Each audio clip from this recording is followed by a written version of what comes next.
Welcome back. Welcome to week 4. Packers Steelers week. Hell of a game we got going on today.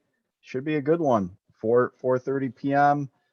In Lambeau. Weather looking like it's going to be pretty good there. Uh, Looking forward to this one. Yeah, man. I definitely think this is going to be a good game. I think a lot of people are writing it off. There's an emotional high from last week's big victory, and the Steelers are on a bit of a losing streak. So I see a lot of people thinking we're going to blow them out. I don't think so, man. I think they got their back against the wall, and it's going to be a tough game. Honestly, when we first did our picks for the year, I picked this one as a loss. Yeah. I am changing that today. I do think we come out with the W, just based on how the season's played out so far. But I think it's going to be a dogfight. hmm Yeah, I think I mentioned you earlier in the week when we were just kind of bantering. I can see this either being a like a dog fight. We're close, or I can also see it just being a high scoring fest and these two quarterbacks put up 10 touchdowns each, or not each combined today. I did see this crazy stat that combined Rodgers and Big Ben have like a combined like 817 passing touchdowns in their career. Like insane. But I we're mean, they've been finally at it a long time. finally starting to round into shape a little bit. We're actually going to try to bring you our keys to the game and some key matchups before the game actually starts. So we're not giving it to you at halftime or in the middle of second quarter. Um, I'm still working through the keys to the game. I couldn't get it, so it did 1-1 for me and like each. So it's just gonna roll through my 5 and it's gonna roll through your 5. Some are kind of similar, but uh, keys to the game. I think the offense needs to continue to run through Aaron Jones. Um, Seems to have worked well for us last year. It worked well for us last week. Just needs to happen. I think our offense is more balanced when it runs through Aaron Jones. Big question. Offensive line looked all right last week against a pretty dominant front in San Francisco, but can they keep it up 2 weeks in a row? Offensive line needs to keep Rodgers clean and stop TJ Watt as well as Melvin Ingram. I really think we need to disguise our blitz packages and get home on Big Ben today. The disguising the blitz package is going to be huge. Facing a veteran quarterback like Big Ben, he's seen it all. Uh, it's really tough to confuse those veteran quarterbacks. But just trying to do the best we can. We brought in Joe Barry for a reason because they do those like half field shades, like half man, half zone things. It's kind of a new wave. We need to do our best to disguise the splits packages. Really important to get our offense into a rhythm early.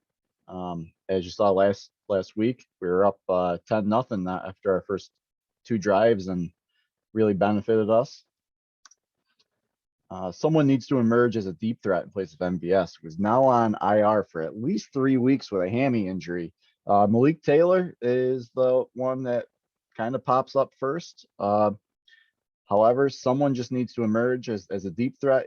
He just gives us a different element to the offense, be able to take that safety deep and open up Devontae and the others over the middle of the field. We have to have some type of a deep threat still to keep defenses honest. And that's kind of mine. We'll bounce over to yours next year. Yeah, I mean, I think you brought up a bunch of great points there. Um, it's specifically someone emerging in place of MVS. I do think that's going to be important not only to this game, but to the team going forward. Mm-hmm. Cody, you thinking that we run the ball between tackles and use some quick passes? Yeah, man. Devin Bush and what is it, Alex Highsmith? They got fast inside linebackers. Obviously, they have all-pro safety, Minka Fitzpatrick. Mm-hmm. We've seen time and time again in the past. You try to run toss plays on a defense with a fast center field, it's not going to work. So we got to run up the gut, and we got to help our offensive line against that dominant defensive front, and Mm-hmm. do some quick passes. I mean, this one's pretty self-explanatory, man. They Big Ben can't push it deep anymore. Their receivers are banged up. Their offensive line has been vulnerable. If we can stop Najee Harris, we could be getting multiple turnovers in this game. Yeah, it certainly seems like Pittsburgh's kind of got themselves a Lev Bell 2.0. Caught 12 passes last week. Didn't do too much damage on the ground, but 12 Yeah, I saw he catches. had 19 targets. That was actually Yeah, one more than Devontae had. I know, insane. Obviously, big one, number 3. Almost like a no-brainer, but still needs to be said. Yeah, and the reason I put that one is more so like us not keeping them in it. Like as long as we don't turn it over and we don't have special teams gaffes, I don't think we necessarily need to take the ball away from them to win. We just can't give it to them. Right. Ooh, I would agree with that. Yeah, that one sort of touches on your last point there. You know, we need someone other than Devontae. It can't be all Devontae every week. Teams will scheme him out.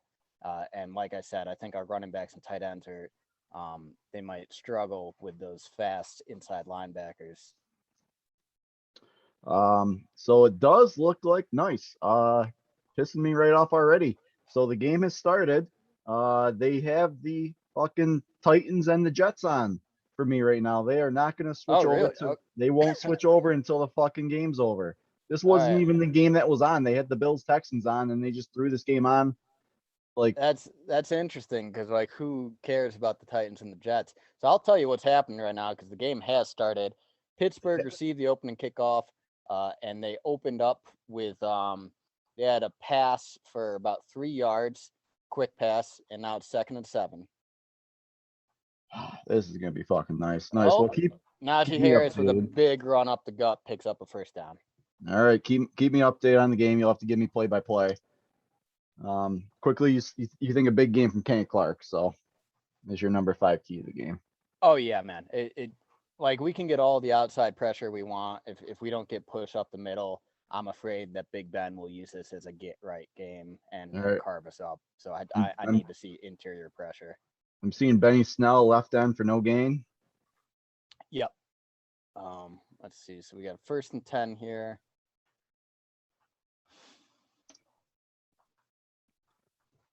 While Cody's giving us some play by play, I'm gonna go through some key matchups. Only 4 I have listed today, but Jair Alexander versus Deontay Johnson is gonna be a really big one for today.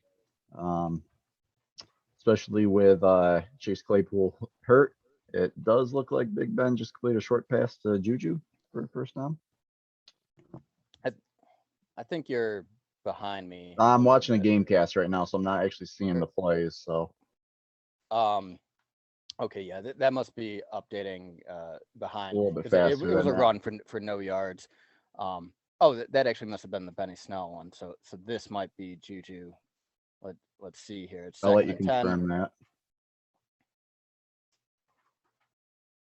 Yeah. I Yep. can't First just down. I can't just ever watch a Packer game from start to finish like in live time ever. What the fuck? Key matchup 2. Yosh Nijman versus TJ Watt and Melvin Ingram. Specifically TJ Watt though. Held up really well against Bosa last week. Can he be consistent and do it 2 weeks in a row? I mean, dude, if this guy holds up 2 weeks in a row against Nick Bosa and TJ Watt, we might want to start signing the extension tomorrow. Right. Key matchup 3, Aaron Jones versus the inside linebackers, specifically Devin Bush and Joe Schobert. As I said, I think the offense needs to run through Aaron Jones, and he's got a formidable test with a pair of really good inside linebackers. All right, so quick little play interruption here. It was a 3rd and 1, and they ran Harris up the gut. We almost stopped him, but he pushed forward and they pick up the first down.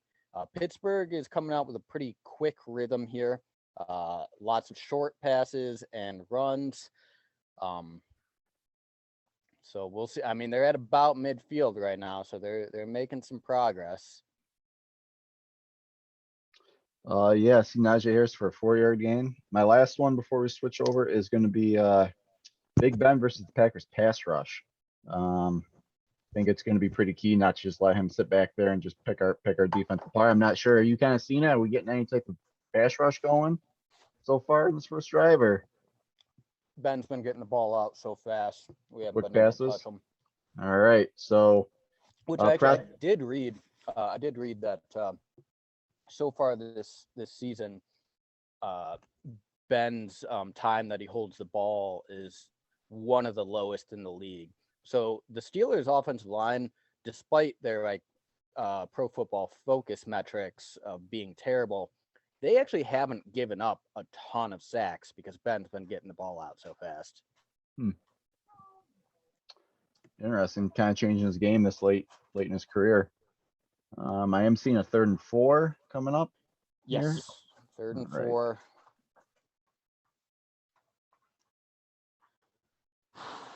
Oh, okay. I just got an update before you. So, did you see the play yet? Not yet. I'm assuming it's a first down because you're not cheering. Oh, even better, dude. Even better. Just watch.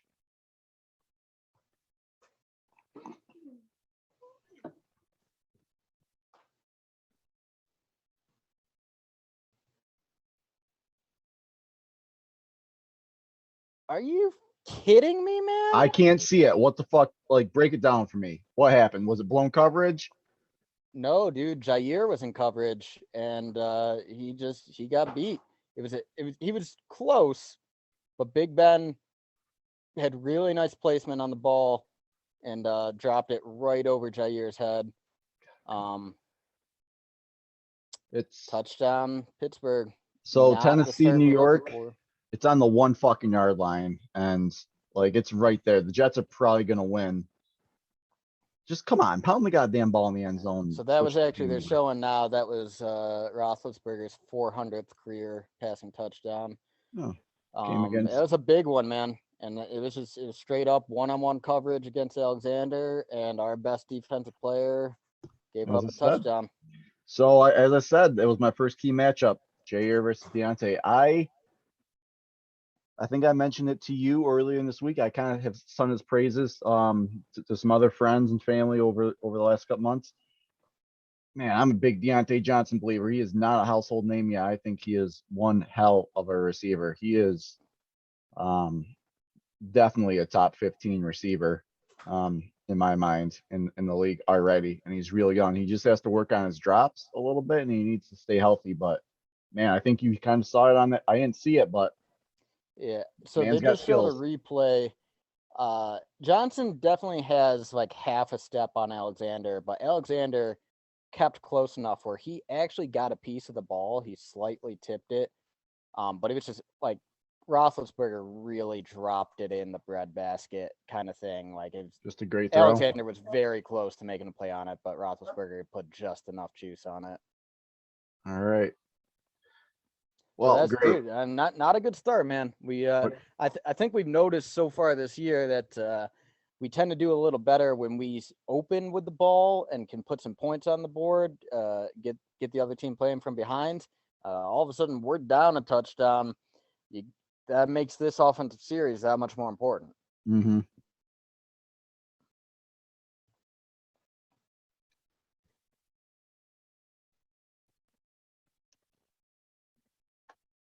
All right. Kylan Hill takes it to about the 30, although he took a big hit, and the Steelers, they were going straight for the ball trying to knock it out. He does hold on to it though. Well, keep me updated because they're reviewing the play for the Jets Titans. Like Jesus Christ. That surprises me that they're showing Jets Titans over. I'm actually Packers looking up Steelers. CBS Twitter mentions right now. People are going fucking nuts, tweeting about CBS, like the fact that they haven't switched over yet. All right. First offensive play of the game. Quick out to Allen Lazard, picks up 5 yards. All right.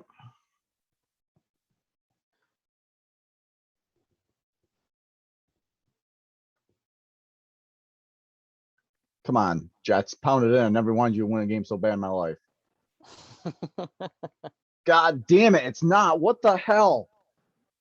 They're gonna have to kick a field goal now, and now Tennessee gets another shot at it. Like it's not gonna. I'm gonna miss the entire first quarter.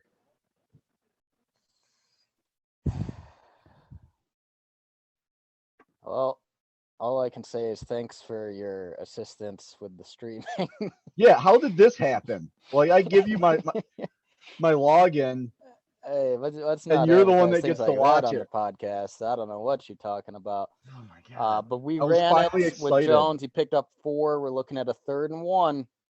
All right, Nice. did we get it? Jones. Yep, Jones picks it up. Probably about 3-4 yards. And Pittsburgh had the box stacked. We just blocked them well. Jones found a hole. Here, speaking of the service I'm watching this on that I definitely didn't get from you. Do you know if there's a way to like get rid of the sidebar that shows all the different games, or is that always Yeah, there? press left. Left? I think. Okay, sweet. All right. All right, 1st and 10.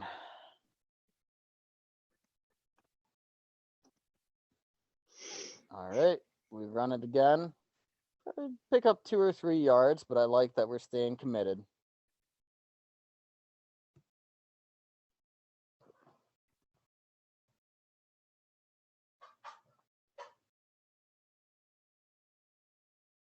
I'm about to call CBS right now. Like, I'm gonna be like, I gotta get off this podcast and call CBS.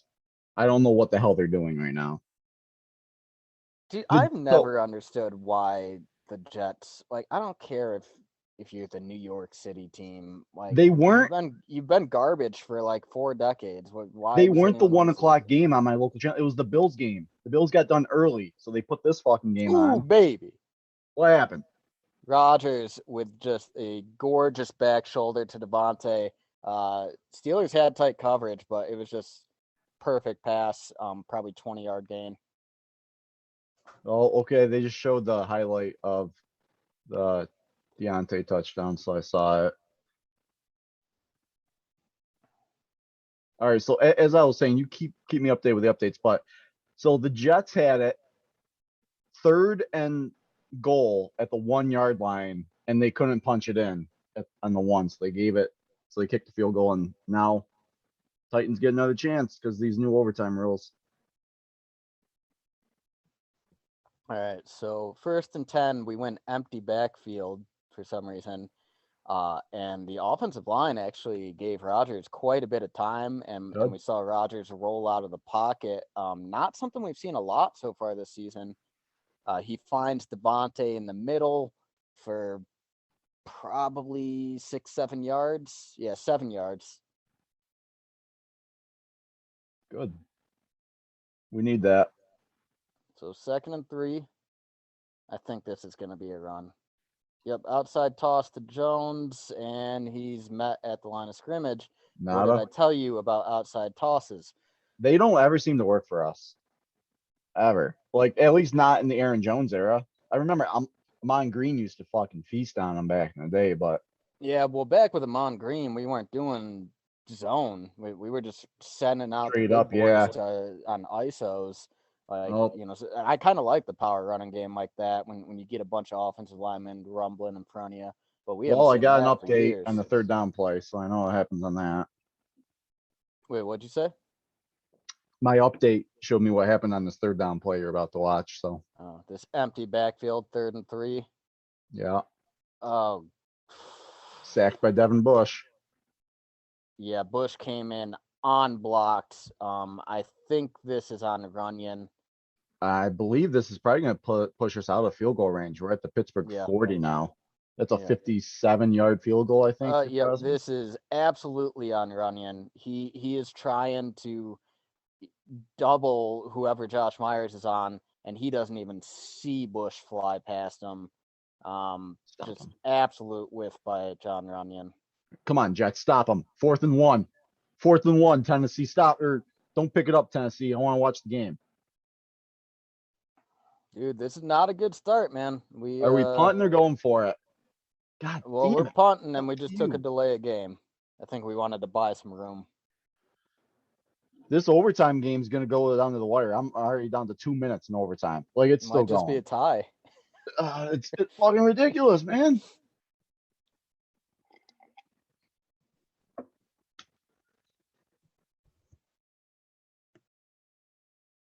All right. Well, the Steelers, they declined the delay of game, so we're just going to be punting from our spot anyway. You can decline a delay a game penalty. Apparently, they just declined it.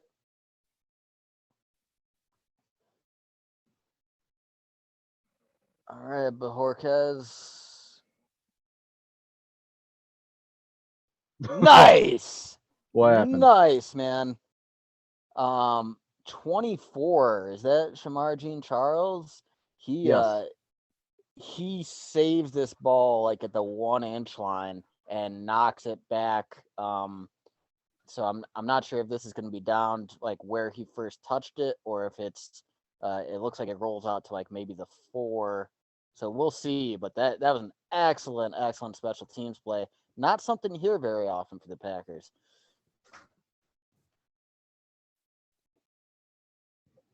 Dude, with their bad offensive line, I kind of want to blitz up the gut here, see if we can get the safety. You remember the last time Green Bay had a safety? No. Do you? Oh yeah, yeah. Jair Alexander against Minnesota last year. Oh yeah, game opener. Mm-hmm. All right, so yeah, they're at about the 4, so it's not quite as close as I thought. And they run, pick up probably 4 yards actually.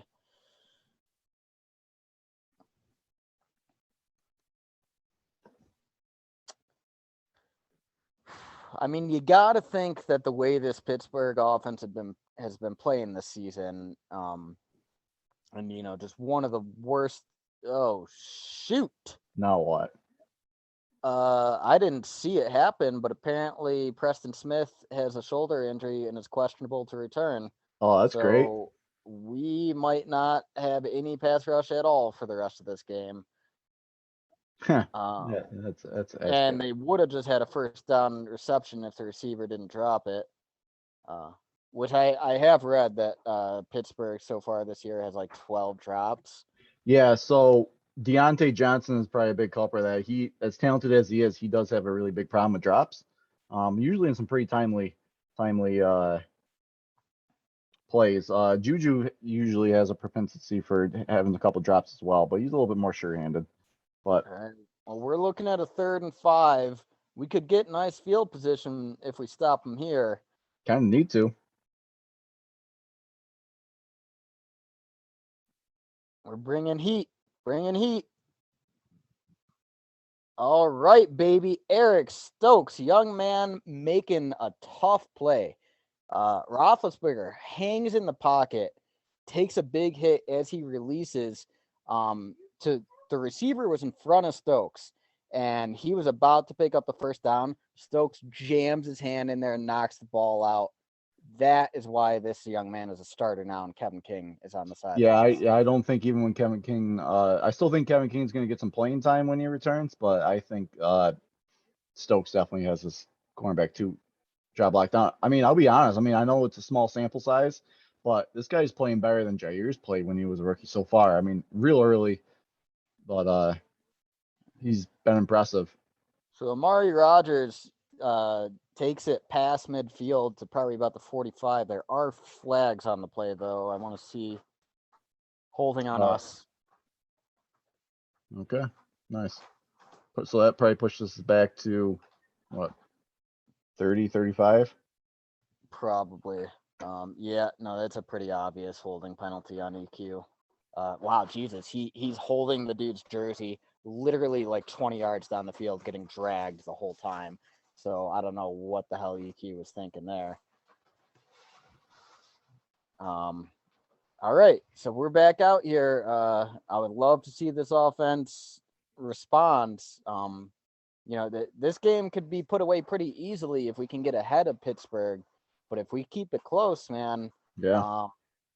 It could be real tough. Mm-hmm. We've already seen their defensive line getting pressure on us, so I would prefer us to not be in passing situations late in the game. I got 36 seconds left in this game. It is going to go down to the fucking wire. 1st and 10 from the 36. Hand off to Dylan. Tough run, about 7 yards. Nice. He actually had a real nice cutback where if Pittsburgh secondary member. He had a nice open field tackle. If he misses that tackle, Dillon could have been off for like probably 30 yards. That'd have been nice. Play action. Oh, that's pass interference that they're not calling. On who? Absolute pass interference. The dude literally hit Big Bob while the ball was in the air, like just shouldered into him. Rodgers had to get rid of the ball quick, though, because Watt was coming at him free. We're looking at a 3rd and 3. Okay.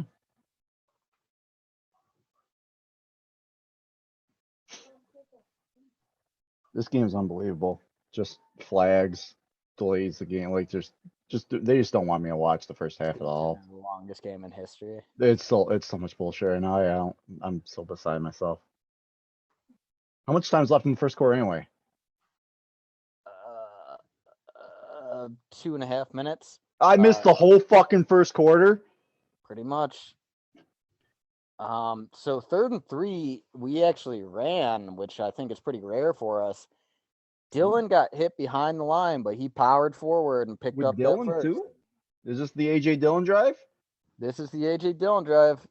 Although, actually, as I say that, he ran to the sideline. Yeah, man, he ran hard to pick up that first down. He's looked pretty good so far.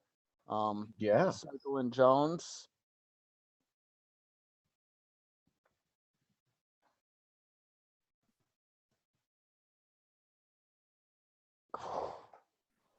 Rodgers, with a dangerous pass to Randall Cobb, and it's a high pass. It was almost picked off. Thankfully, just an incompletion.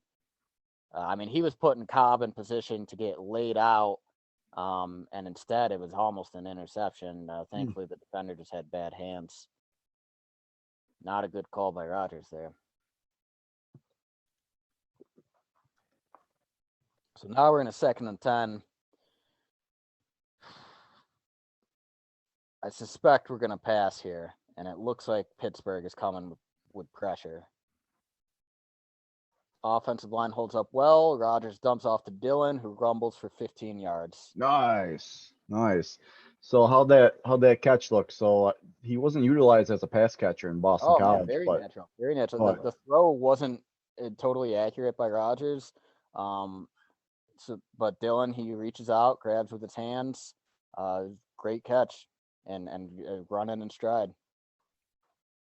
So I guess there was a reporter at practice wearing a Syracuse University shirt, and AJ Dillon going Boston College, being rivals with Syracuse, kind of talked a little smack to the guy, and looked up the stats for AJ Dillon against Syracuse in his career. My God, did the guy just destroy Syracuse? Like 200-yard games, 250-yard games, like 4 touchdowns, like just demolished Syracuse when he played. I mean, I wouldn't mind seeing one of our backs have a 200-yard game here. I mean, it's been a while. We've seen just an absolute dominating running game like that.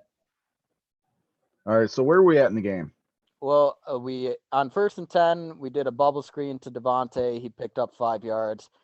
2nd and 5, design deep shot.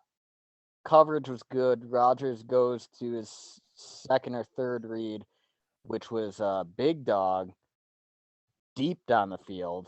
Rodgers hits him in the hands, but it was like Lewis had to jump for it. The pass wasn't super accurate. If Rodgers was more on the money, that's probably a huge completion. Instead, it's incomplete, bounced off Lewis's hands. All right. So I think I'm coming to the Packer game here soon. Tennessee just went for a field goal to tie it up, extend overtime, and they missed. So the game's over. Wow. Jets won. Jets win. Switch it. Ooh, what happened? All right. 3rd and 5, Rodgers fires a dart to Cobb, bobbled it, and then got hit. I was very worried he was going to be incomplete. Thankfully, he pulls it in through the contact, and we get a 1st down.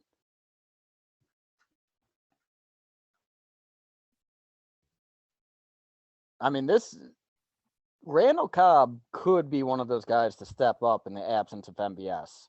Obviously, different skill set. He's not the He's deep not threat. really like a deep threat, but he can be a deep threat for us in the past before. And he's just always a guy who he finds soft spots and zones. All right, so first down, Rodgers throws into very tight coverage to EQ. EQ has to lay out, but he should have made the catch. It was in his hands. He can't pull it in. Mm-hmm. But yeah, the Pittsburgh defenders, they've had pretty tight coverage on our receivers so far. Rodgers is, I feel like most of our completions have been receivers making excellent catches or Rodgers making excellent throws. Anytime Rodgers has been off a little bit, it hasn't worked out very well. Oh man, dude, AJ Dillon running tough, not giving up on the play. We had a second down run, nice misdirection run, and Dillon gets hit. Looks like he almost goes down, but his knee doesn't touch, so he got back up, kept running. It wasn't much, maybe 4 or 5 yards, but shows that never say die attitude. I love that. I love that this is probably Aaron Rodgers' final year in Green Bay, and I missed the entire first quarter of Week 4 of him playing. Like, it's not like I'm on borrowed time right now or anything. So, thanks a lot, CBS. At least we're gonna get to be there in person to see this man one last time. I bet CBS will still put on another fucking game.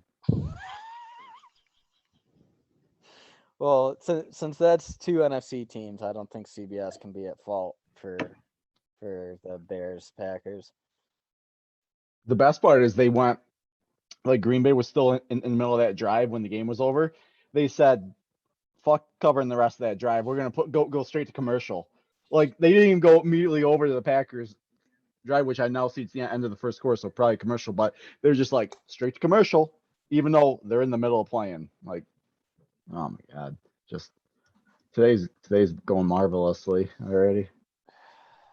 Thank you for carrying the podcast during the first quarter, by the way. Well, thanks for making sure I had a way to view it because the fucking We do the ghetto setup. They care about the Denver shit dogs more than any other team. Like, who wants to watch that garbage? Yeah, I don't even know what's going on in that game right now. Probably, I mean, I really don't care, but it's commercial break. I do see the Cardinals are up 14-10 on the Rams. Like, that's going to be a high scoring game today.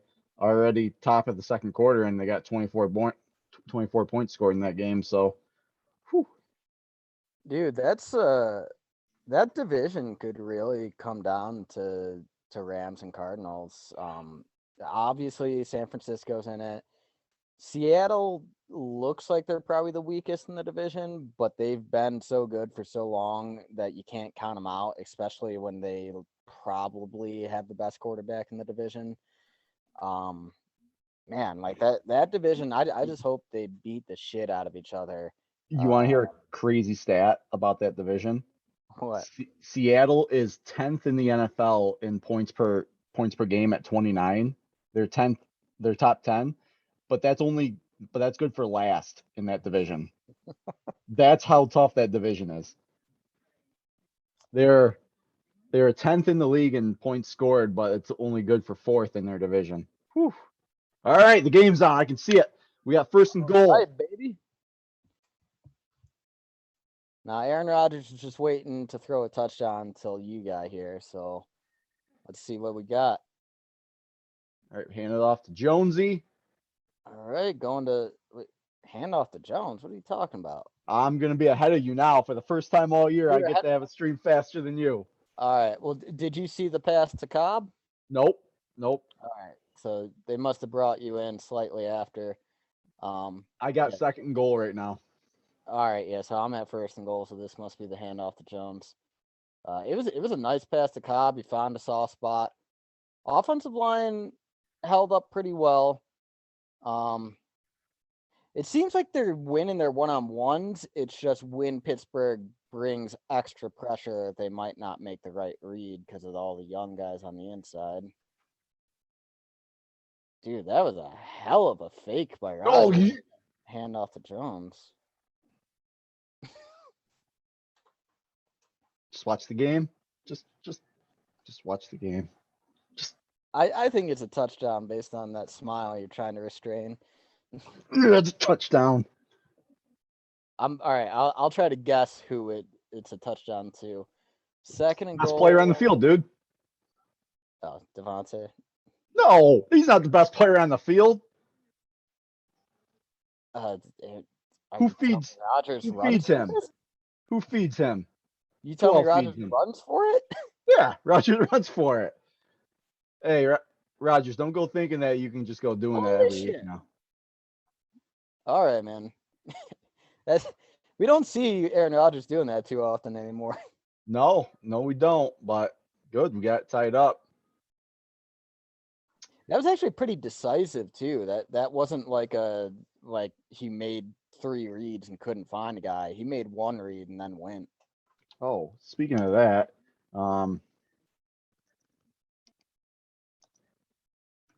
you on commercial right now? They're showing replays of the touchdown. All right, so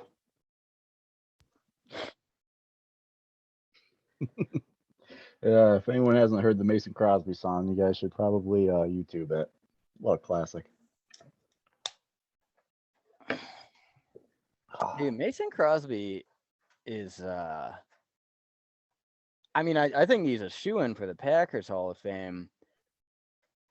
It's a great question. Is he good? If he's playing the way he is, like, could he be a Canton-bound Hall of Fame kicker? That's a great question. Kickers usually don't really make it in unless they're like, like obviously Vinatieri's going to be in there. So Crosby's got a lot of big kicks in his career, but he doesn't have like a ton of like Vinatieri's going in because he kicked game winners in Super Bowls and stuff like that. Yeah. Like Crosby has some, but I mean, I think one thing in Crosby's favor is he is kicked in a harsh environment out in the elements his whole career. Vinatieri obviously did that for the first half of his career. Then he went to a dome. You'll be happy to know that Preston Smith is back out there now. All right, good. Well, I mean, hopefully he doesn't get hurt more. Yeah, I don't know what's wrong with it. Maybe, I don't know. Could have been just a little. Smith or Rashawn Gary get hurt for any extended period of time, we're screwed. Yeah, so we were talking about trades this week for pass rush help. You would like to see it happen, and I would be open to it. I'm not opposed to it. I just don't think it happens. I think if Preston goes down, then yeah, that really is going to increase our need to want to make a trade for one. Okay. Yeah, Did you see the first down play? This team has made so many steps to go all in on this year. They know they're going to have to break up the team after this year. Like why pull back at this point? Like if you see something that's going to limit your Super Bowl chances and it costs you a 3rd or 2nd round pick. I mean, maybe. I see. So you're on the 2nd down probably right now? Yeah. Okay. 2nd and 6.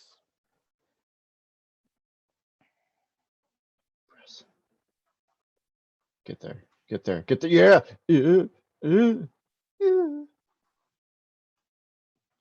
Yeah, that 2nd down pass, honestly, it should have been completed. Roethlisberger it was a poor pass. But the guy was hoping. Does he have it? We're not getting any pressure on Roethlisberger, like nothing at all. Yeah. Oh man, the tables are turned. I feel like I've been. This is what it's like for me. It sucks. It sucks being like 30 seconds behind. Well, I'm on a 3rd and 6 here. This is it.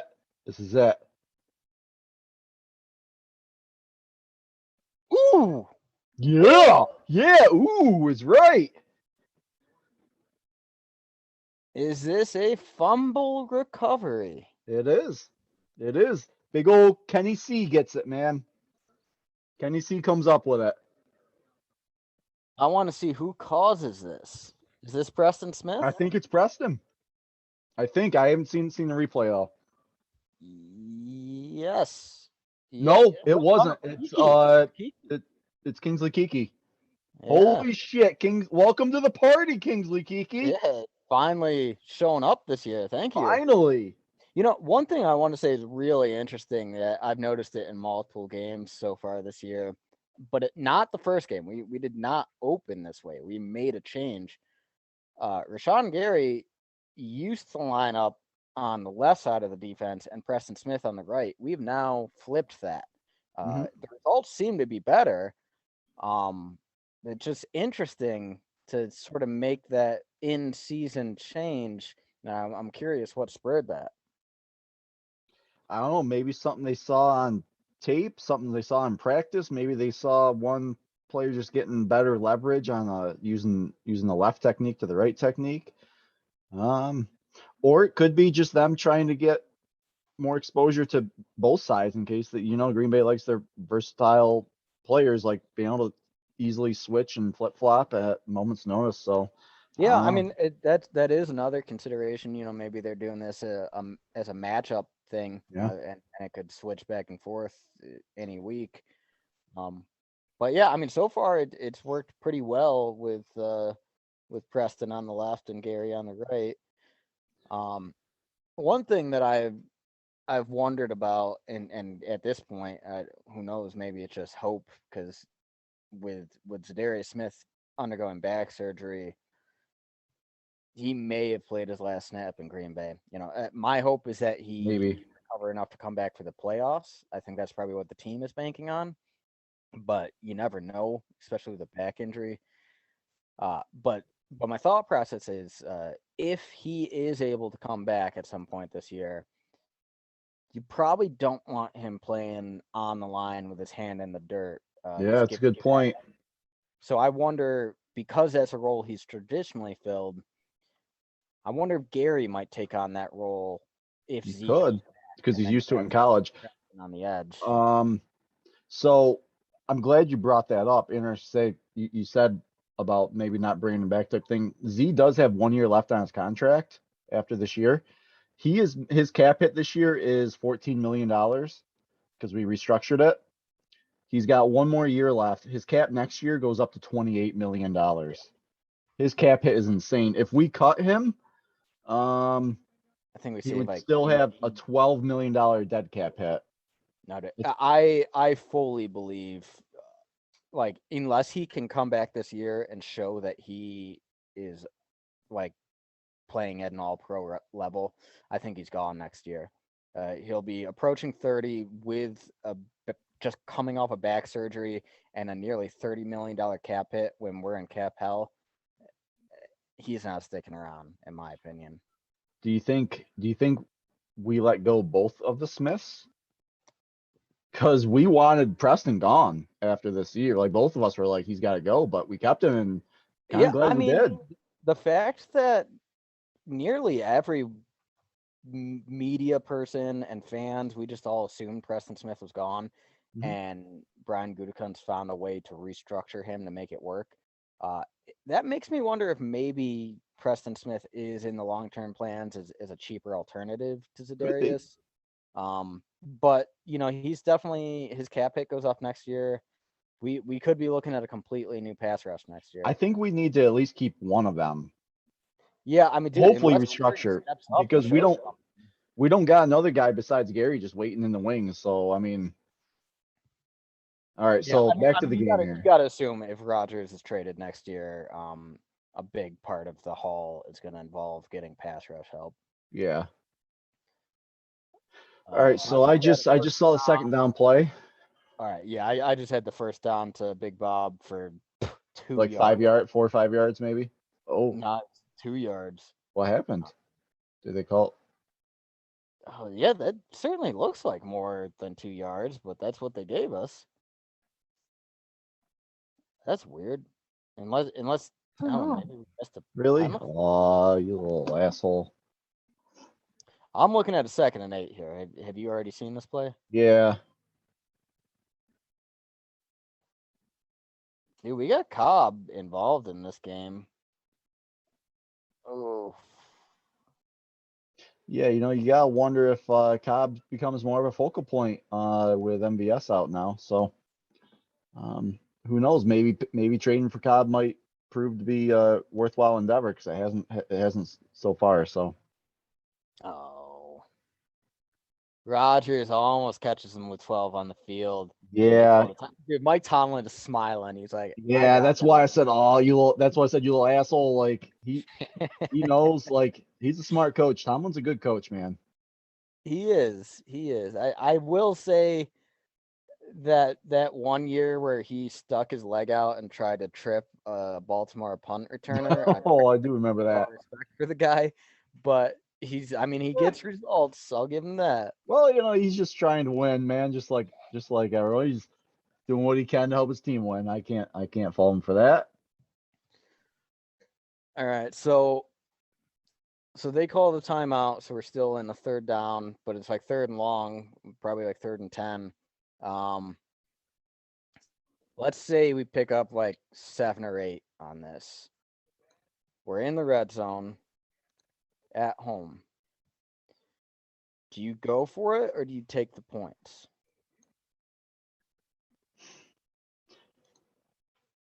Take the points. I agree. I agree because I don't think the Pittsburgh offense is going to put us in a position to where we need to like be putting up 30 points to win this game.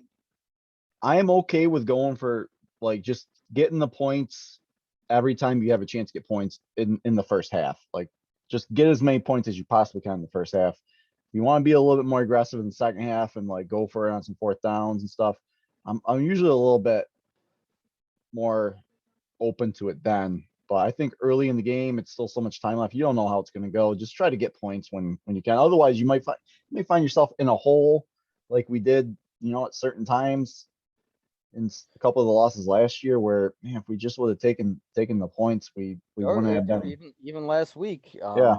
we went for it on 4th and goal in the first half and didn't convert. So we essentially left 3 points on the board. At the time, you wanted to take the points. I was an advocate of going for it on 4th. I tend to be a little more aggressive. I think it depends on the opponent. Um, with Pittsburgh, I'm not super worried about their offense dropping 30 points on us, so I'd be more comfortable taking the points. If we are playing someone like Kansas City or Tampa, and you're looking at 2 yards to convert and down toward your own goal line, then I go for it. Mm-hmm. I can't fault that strategy either.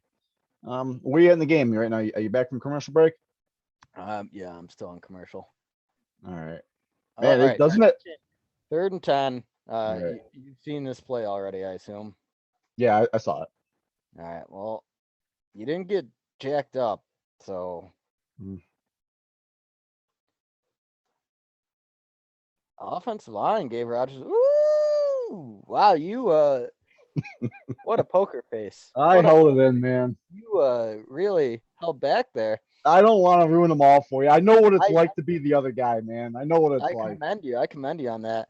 It And wow, Randall Cobb, yeah, he has really been involved in this game so far. yeah. Honestly, he's getting more action than Devontae right now. So far, you know what? I'm glad you mentioned that. I'm gonna look up the targets right now and see where they're at. Let's see. So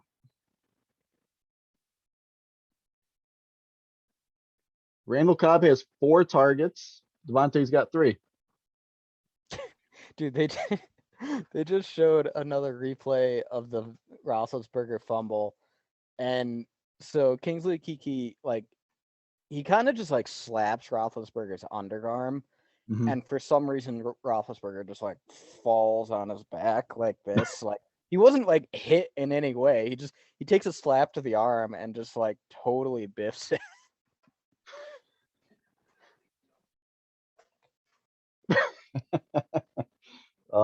I do love me some Big Ben once in a while.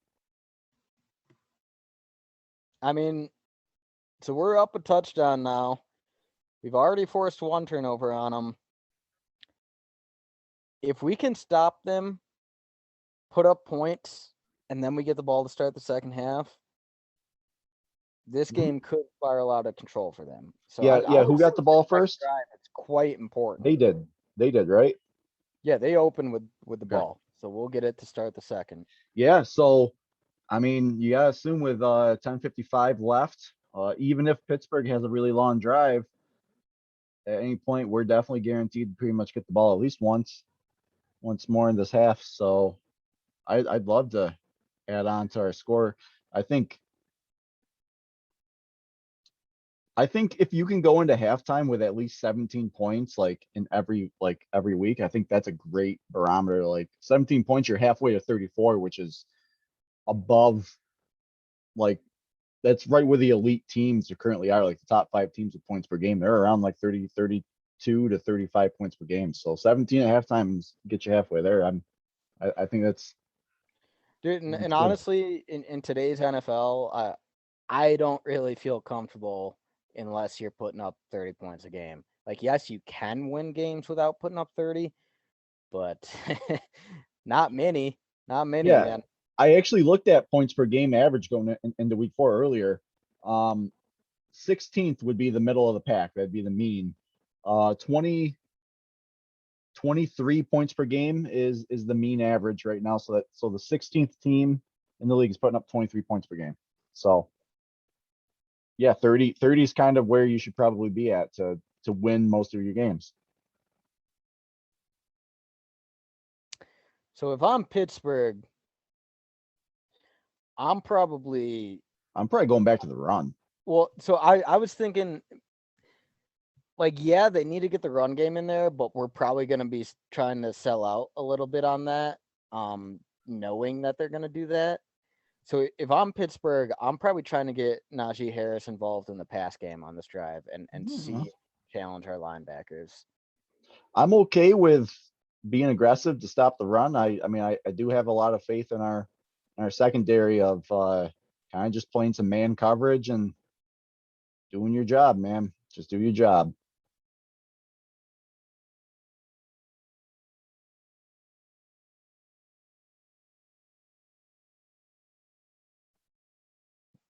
First and 10. All right. Roethlisberger in the shotgun. Hand off to Najee Harris. Probably like 8 yards. Yeah. All right. I mean, go figure. How's Pittsburgh get these guys, man? Like, they always, first it was Rashard Mendenhall, then it was Lev Bell. Even James Conner had himself a year. Now they get this Najee Harris kid, and they've always had a good running game. Yeah, I mean, except for last year when they didn't have any, and they haven't had a great run game to start this year. I think Harris is going to be good, but he just doesn't have much of a line in front of him right now. Yeah, it's a work in progress. Ooh, don't like that, but there's a flag. All right, so that's second down. Quick out over to Deontay Johnson, who Eric Stokes was on him, gives up the completion. I mean, we're gonna have to get used to this all year. Is Jair is gonna get very, very few targets. They're gonna go after Stokes, and he's gonna give some up. But Yeah, I think he's already shown to have more of an eye for the ball than Kevin King ever did. he certainly has the speed to help minimize his mistakes even when he gets beat and stuff. So can't teach speed. Can you tell me what this flag is? Is this like an Offensive holding. Okay. Offensive holding. I assumed it was based on the play. But... Yeah, it's 1st and 20 for him right now.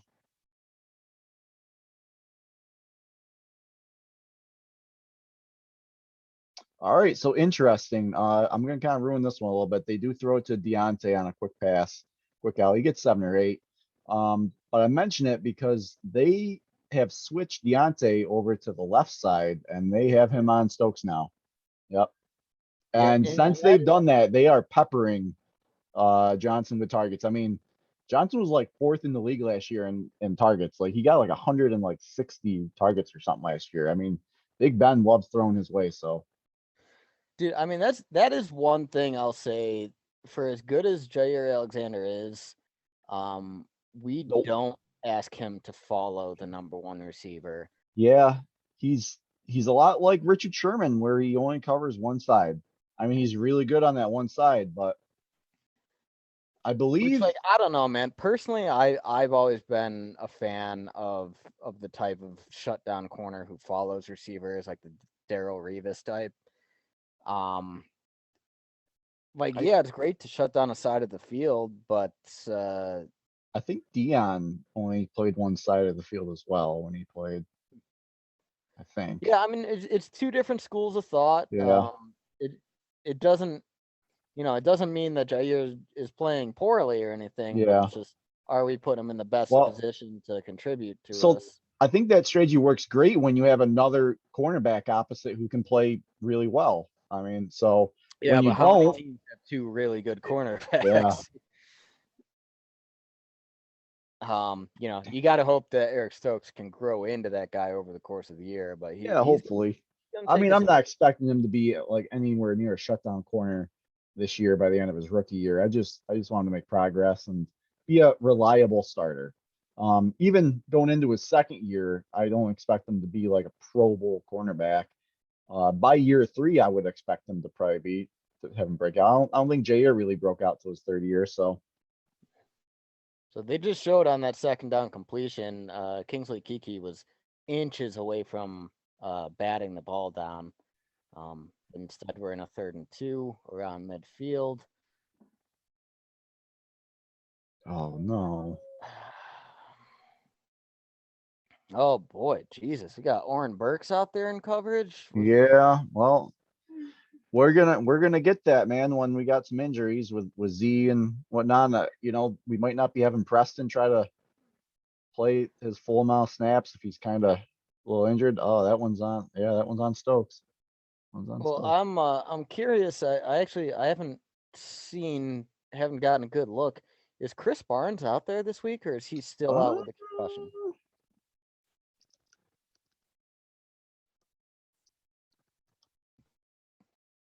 he's out. Barnes is out. So yeah, we're gonna see a lot more Oren Burks. Oren Mm. Burks does appear to be the lucky. Uh, so the coaches must believe that Oren Burks is our third linebacker. But I have seen Ty Summers out there a little bit too. So this play, we had Alexander was tight in coverage, and we had Stokes playing 10 yards off. What play? And the completion to Washington here that Yep. goes Okay, yeah, the big one. yeah, with the yard after the catch. It just seems to me that every time we're having our guys play off What? the ball, it's an easy completion where we then ask them to make an open field tackle. And it's just, oh, good God. Right, yeah, didn't that make you nervous? Who was that? Sullivan That in was that Juju. Oh, I was gonna say fucking it was garbage Juju ass who coverage? found it there. We had 3 Packers in the area, but like no one within 5 yards Well, I'm of gonna it. make you feel a little bit better. Kenny Clark comes up with a really good fucking play next. Well, I'm glad to hear that because that coverage was dog Dog shit. shit. Yeah. Like, thankfully, Roethlisberger just overthrew it, Yeah. Kenny Clark gets some good penetration, stops Najee Harris behind the line of scrimmage. Oh wow, yeah, Kenny beats a double team there nicely. Nice. Stand him up. Yeah, I mean, Kenny's last couple weeks he's played. I mean, I'm including this game so far into it. He played well. Yeah, Yeah. dude. He's such a strong guy. And he's not big. He's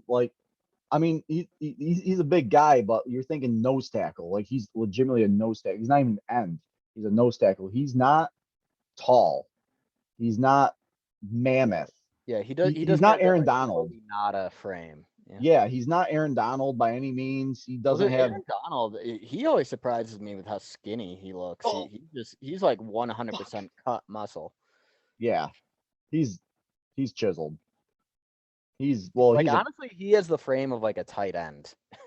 he's a genetic freak, man. He really is. Like, honestly, the way he's playing, and continues to play, he probably goes down as the best defender in NFL history. Yeah. All right, so we make a good play on third down. You might have seen that. Yeah, just Roethlisberger just can't Throws it complete away. that. So it brings up a fourth down for him, and they're gonna send the field goal.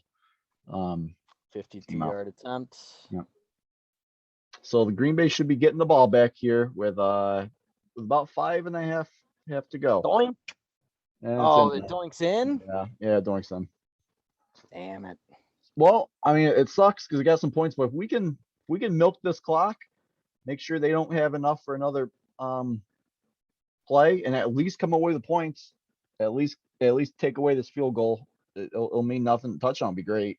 I mean, let's set the bar high and go in 21-10. But as long as we can come away with some points and make sure they don't get the ball back, I'll be happy going into halftime because we get the ball back. So Yeah. And honestly, we've been moving the ball pretty well. mhm. We have had one punt, but I feel pretty confident we'll be able to put up some points on the board here. I would love a touchdown. Yeah, we're moving the ball like, well. At least the field goal would be good. Mm-hmm. Now I don't care how bad Pittsburgh offense has been. I would not feel comfortable leaving them any time on the clock, given how core special teams has been.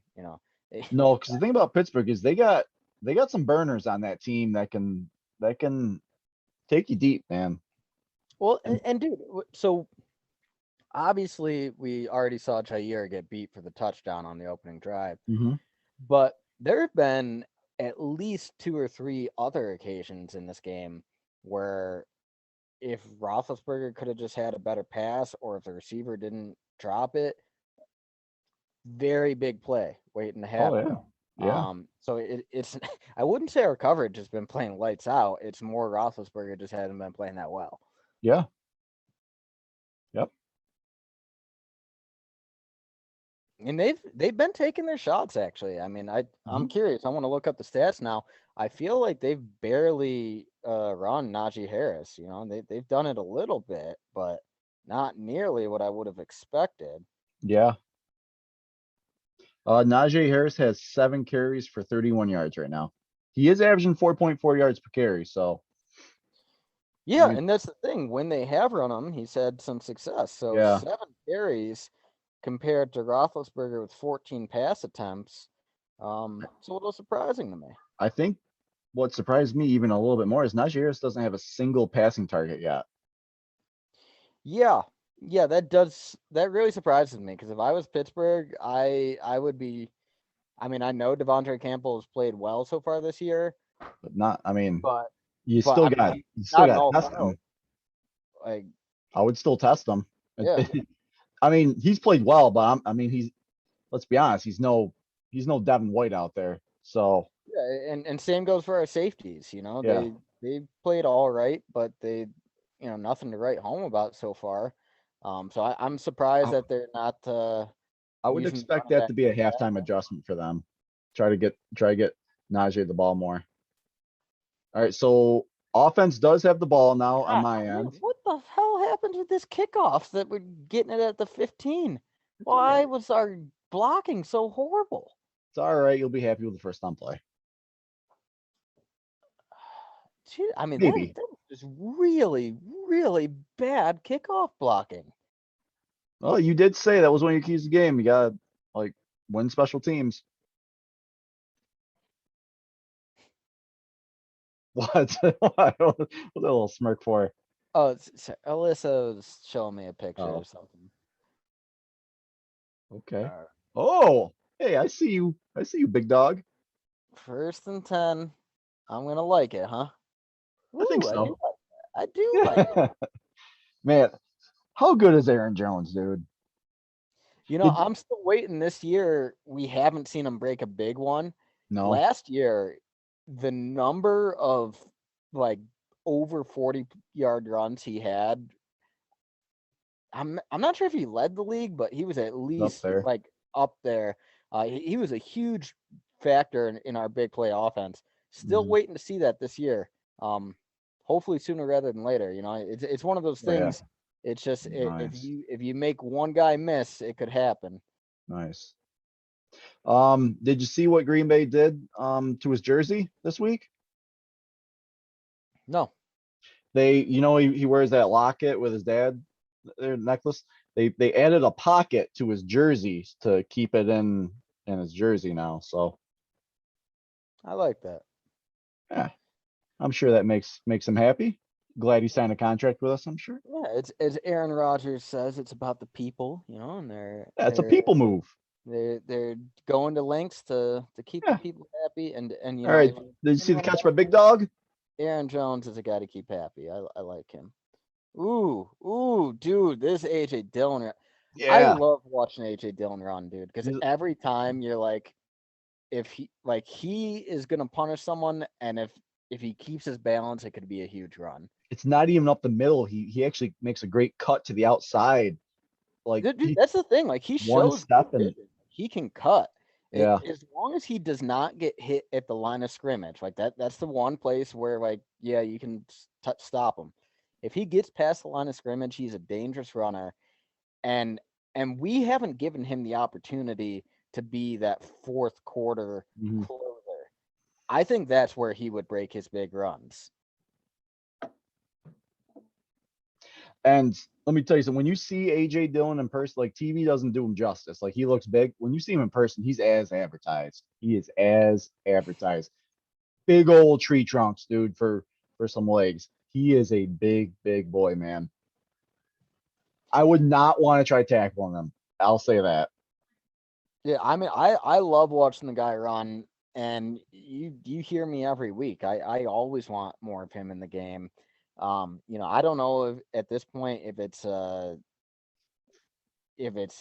trust issue in the offense, or I if it just I we just want to think ride the hot hand of Jones. I think it's just the fact that Jones is just so good that you don't really want to take him off the field either. Type Yeah, but thing. I mean, it's a Because as you said, he's a long home run year. threat anytime he touches the ball. Like you just don't know. Anytime you take him off the field, you're kind. I'm not saying that Dylan can't break one, but he ain't the home run threat that Jonesy is. So So this is why I like the idea of having both of them out there at the same time, which we very rarely do. yeah, but But you only give it to him. You only give it to one or the other on any given play I, though. I know, but it creates the possibility that the defense, they have to defend for either one running, either one Yeah. receiving. It keeps both of them, they're not taking as many hits over this long season. Whereas right now this offense has gone more through Aaron Jones, with good results, but it's a 17 game season, man, and he's not a thick guy like Dylan is. I don't want to run him into the ground. I tell you what, I think if we play Tampa again, we I would do both of them on the field a lot. And my reasoning is Devin White and Levante David are the inside linebackers for Tampa, two stud inside linebackers. When you put both of them out on the field, you can't have Devin White and Levante David both honing in on Aaron Jones. Like one of you, like they gotta be like one's be like, all right, I'll get Aaron, you get AJ Dillon type thing. Like you're splitting them up. I think that's the way to go against Tampa if we play them again. So that's what I would do. But hey, I'm just an armchair GM. So what do I know? We I throw mad picks and Madden with The Rogers only all the reason time. we So don't have NFL jobs is we aren't networked enough. Okay. yeah, we're on network and we didn't like our daddies weren't super rich and got us and it's all about who you know in the NFL anyway. All right. 1st and 10, just short of midfield. Yep. Looks like Dylan in the backfield. I'm feeling a run. I think you might be right. Outside toss. Dude, we are Oh, was that we Dylan? I are thought that Dylan's in the backfield. we are moving the ball well on the ground this drive. We We are are. finding holes. And what's impressive is we're doing this with our two best offensive linemen gone and two rookies on the line. Kind of three. Like Yosh is kind of a freaking rookie in my eyes. I mean, So I don't think he ever had an NFL snap before. no, he never really He had a did. practice So squad for like 3 years. I mean, Runyon played last year, but this is like he's limited. Like Billy Turner is the only veteran presence really out there. I mean, this Yeah, is I mean, impressive. if you consider it as first-time starters, we have 4 first-time starters Yeah, on the offensive line. it's impressive what we're doing. Oh, come on. Fuck you. Where's the pass interference? All right, so I'm still on that second down Jones run where he smashed at the first down marker and fought for it. He's the man. Um,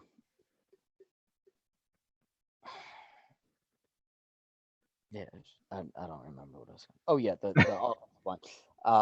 Yeah, dude, that gives me a lot of hope that we get Jenkins healthy, we get Bakhtiari healthy, like this offensive line could really become dominant in the second half of the season. Um, hopefully, ideally.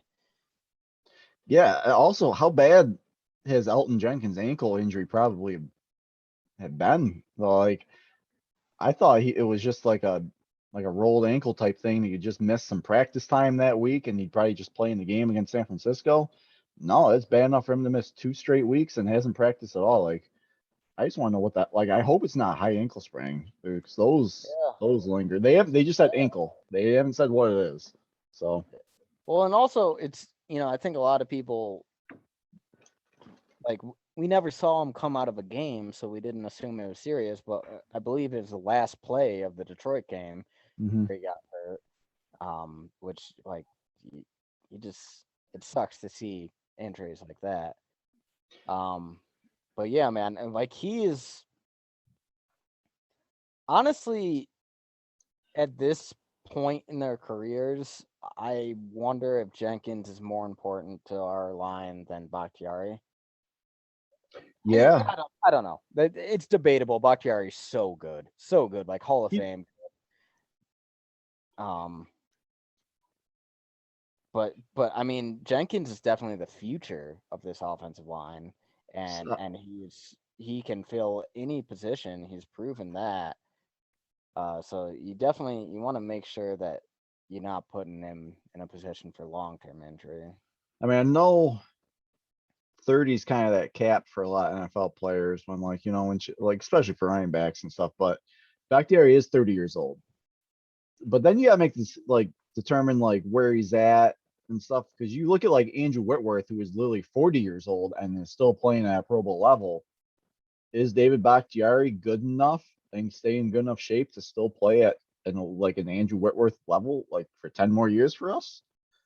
Or is he going to have a drop off at some point, like a Tyrone Smith type thing, who's still good but has dropped off? He's no longer Yeah. the elite I mean, left the thing with tackle. Tyrone Smith has had injuries that have sapped a lot of his ability. Yeah, I think guys who avoid serious injuries, typically offensive tackles can maintain a high level of play into their mid 30s. Look at a guy like Trent hmm Williams. Um, so it's possible because Bakhtiari, until this knee injury, he never really had any serious injuries. So it's that's very true. possible this is a one-off thing. He bounces back and continues to play well for years. Yeah, it's important that we that we do it right with him though, because if he comes back a little too early and he starts like compensating for that ACL thing with like another part of his leg, then that's when the injuries start happening.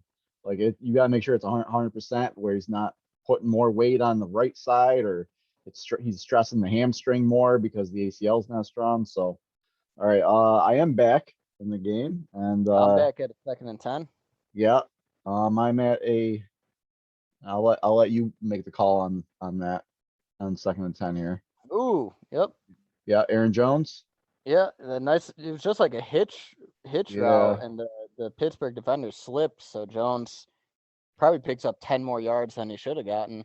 And So dude, we're he in was the so quick with the ball in his hands. I want we're to in get more scoring passes. position. Definitely can come away with at least three.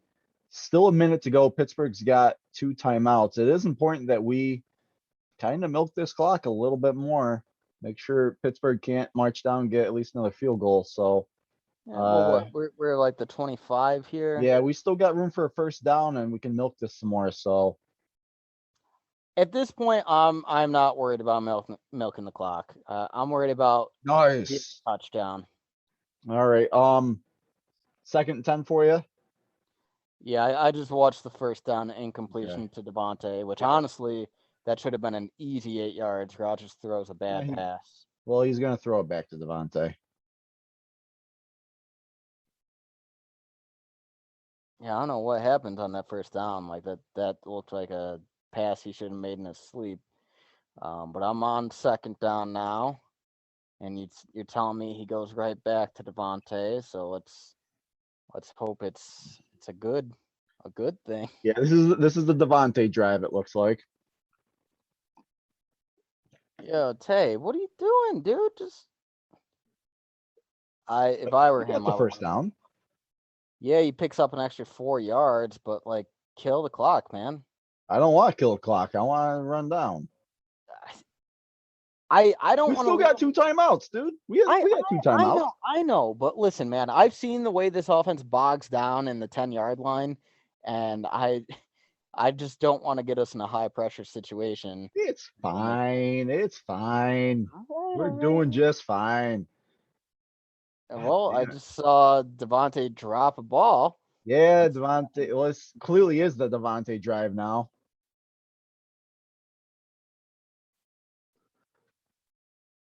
Dude, So that was Devontae, right in Devontae's hands. yeah, Devontae does lead all receivers with 6 targets. This man, when was the last time Devontae didn't get double-digit targets in a game? He's already at I mean, 6. he's good enough to deserve those targets. I will say though, I've seen him drop more passes this year than I really remember last year entirely. Well, yeah, he didn't really drop any passes last year, until it really mattered the most. Oh, shit, Rodgers, why are you But throwing into such tight coverage? but I'll say this, we probably don't get to where we were at last year if it wasn't for Devontae not dropping some passes in the middle of the season. So I guess I can kind of break on that. Dude, I just want to comment on like what has happened to our offense, and it now seems like a 5 wide empty backfield. Everyone's streaks I is don't know why we're going to a 5 wide. It's not the Matt LaFleur like system. I don't even mind the 5 wide as much. It's the fact that literally everyone is just streaking down the field. The Like 5 wide's a Mike give McCarthy thing. someone like have someone run across her or something. I don't like the 5 wides, man. I don't like it. It takes away.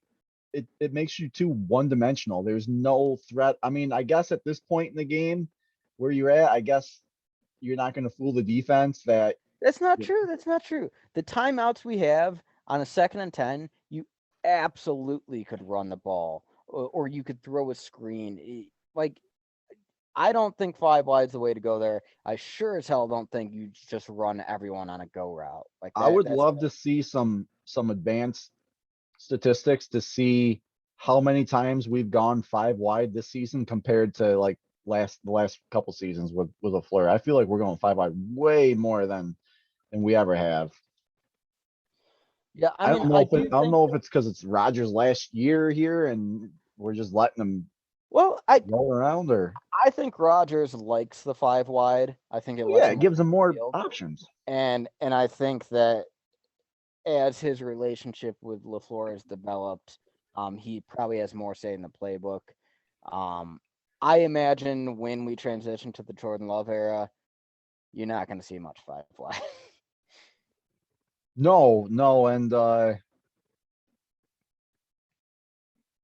basically when I was listening to Rodgers' most recent interview, he was really talking about how like rookie quarterbacks can be successful in today's NFL because they have everything taken away from them, and all they really just got to do is like make a couple reads and then throw the ball. Like they have coaches now because of the headsets and stuff now that they don't got to read defenses. The coaches can read defenses and tell them, hey, it's a shell cover 2. Watch for your 57's the Mike linebacker. Like they get so much more help now that quarterbacks like Rodgers or Big Ben or Tom Brady who can just do it all by themselves, like they're not. It's just a different NFL now. So That's a really insightful observation that I never really considered. But yeah, that all the higher quality communication where you can essentially have these seasoned coaches reading a defense for you. Yeah. Yeah, that does probably make a big difference for rookie passers. And Yeah. we have It does. like statistically, if you look at recent rookies, they have had a lot more success than rookies of Rodgers' era or of Favre's era. Ah, fuck. Watch this play. It's yeah, no, it probably is fucking incomplete.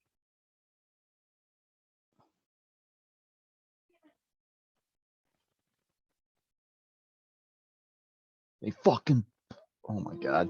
Dude, Cody. Cody. Don't say oh no.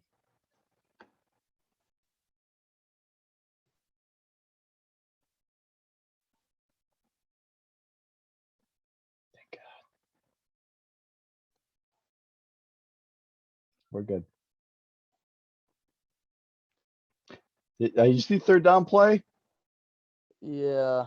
Um, It's incomplete, I guess.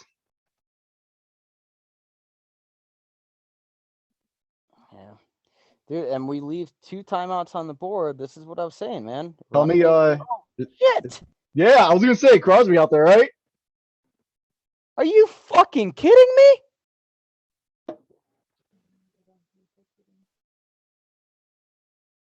Tell me this flag is on them, dude. Yeah, it's offsides on Pittsburgh. Thank God, dude. I would have said something by now if it wasn't.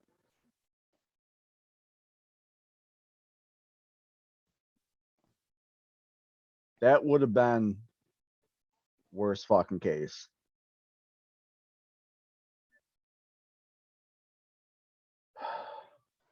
Dude, I mean, do you feel the momentum Oh, shifting? I don't even care if that's a penalty. Like it seems like it the wasn't momentum just of this it game. wasn't just Hayden. There was 39 got through as well. Yeah. Tanyan didn't block anyone. Tanyan let both fucking dudes go through. He's like, I don't know who to go for.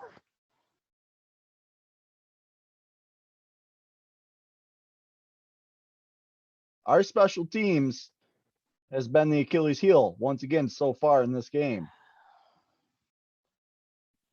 Oh, they Take better a get this fucking fuck. block this time.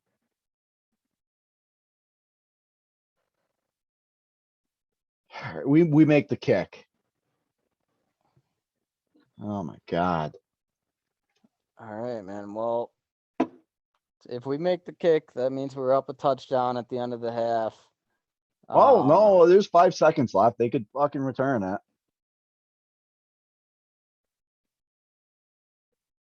I mean, do you even the way this has gone so far, do you even kick it normal? Or do you just squib it? Yeah, so I'm watching the replay of that blocked kick where they I don't called know the if it was offside. offsides. It might not have been offsides, but Yeah, I mean that was pretty close. like they started moving before the snap, but I don't think they crossed the line of scrimmage though. I don't like. I think his hand might have went across, but I don't know if that counts. I think it was just Tanyan like fucking up, Well, man. Tanyan didn't know who to block, and he ended up blocking no one because of it. Well, yeah, I mean, at least block someone though is like my thing. Like Yeah, hit someone. yeah. And so for me, if I'm Tanyan and I'm the outside guy, I'm hitting the outside guy because there's no one else who can get the outside guy. I'm hoping the guy to my left can at least pick up the guy that's coming through. Well, I mean, your basic football rules going back to Pee Wee is you always block the inside guy because he's going to get there faster than the outside guy. Yeah, I guess with the interior gap. But, dude, Well, if I was a Pittsburgh fan, I would be pretty fucking pissed right now because honestly, that penalty was so on the edge, and you're talking about a 10-point swing. That's yeah, they would have gone up. It would have been 17-14 at halftime. yeah, that is absolutely huge. Um, and it's pretty close, man. I don't know. Maybe the refs are trying to make up for how much they tried to job us last Oh, week. they jobbed us hard last week. Since it is halftime now, I will go through and take a quick look at the halftime stats here. Jesus, I mean, I'm glad you told me it was halftime because watching this kickoff, he gets out to the 30, Yeah, coming from like 8 yards deep in the end zone. Why do our special teams suck so much? I don't know, we can't get it right. It doesn't matter who it is. Can't get it right. I wish we could have got that one special teams coordinator from Miami when we first hired LaFleur and we tried to bring him in, but he didn't want to. Like, really respectable special teams guy, but Well, yeah, he was ready to hire with us. He just wanted more money. respectable money, and we're like, no, buddy, we're not paying you like a top special teams coordinator. We'll just continue to let our special teams suck. That's Yeah, good. I still maintain that what happened behind closed doors, and maybe we'll find out someday, but the Jim Leonard interview, and all of a sudden after the interview he pulls out of the running. I think we lowballed the guy, and he deserved. I There's speculation that Jim Leonard never truly had a lot of interest in coming to us. He wanted Best case scenario for him was for him to get offered the job and then return to Wisconsin and be able to use that as a recruiting tool to say, hey, come play for the University of Wisconsin. You can play for me, who was literally offered an NFL coaching gig. I I think that would be a very poor, short-sighted decision by Jim Leonard. Like, if you ever want to coach at the NFL level, don't use NFL teams as tools.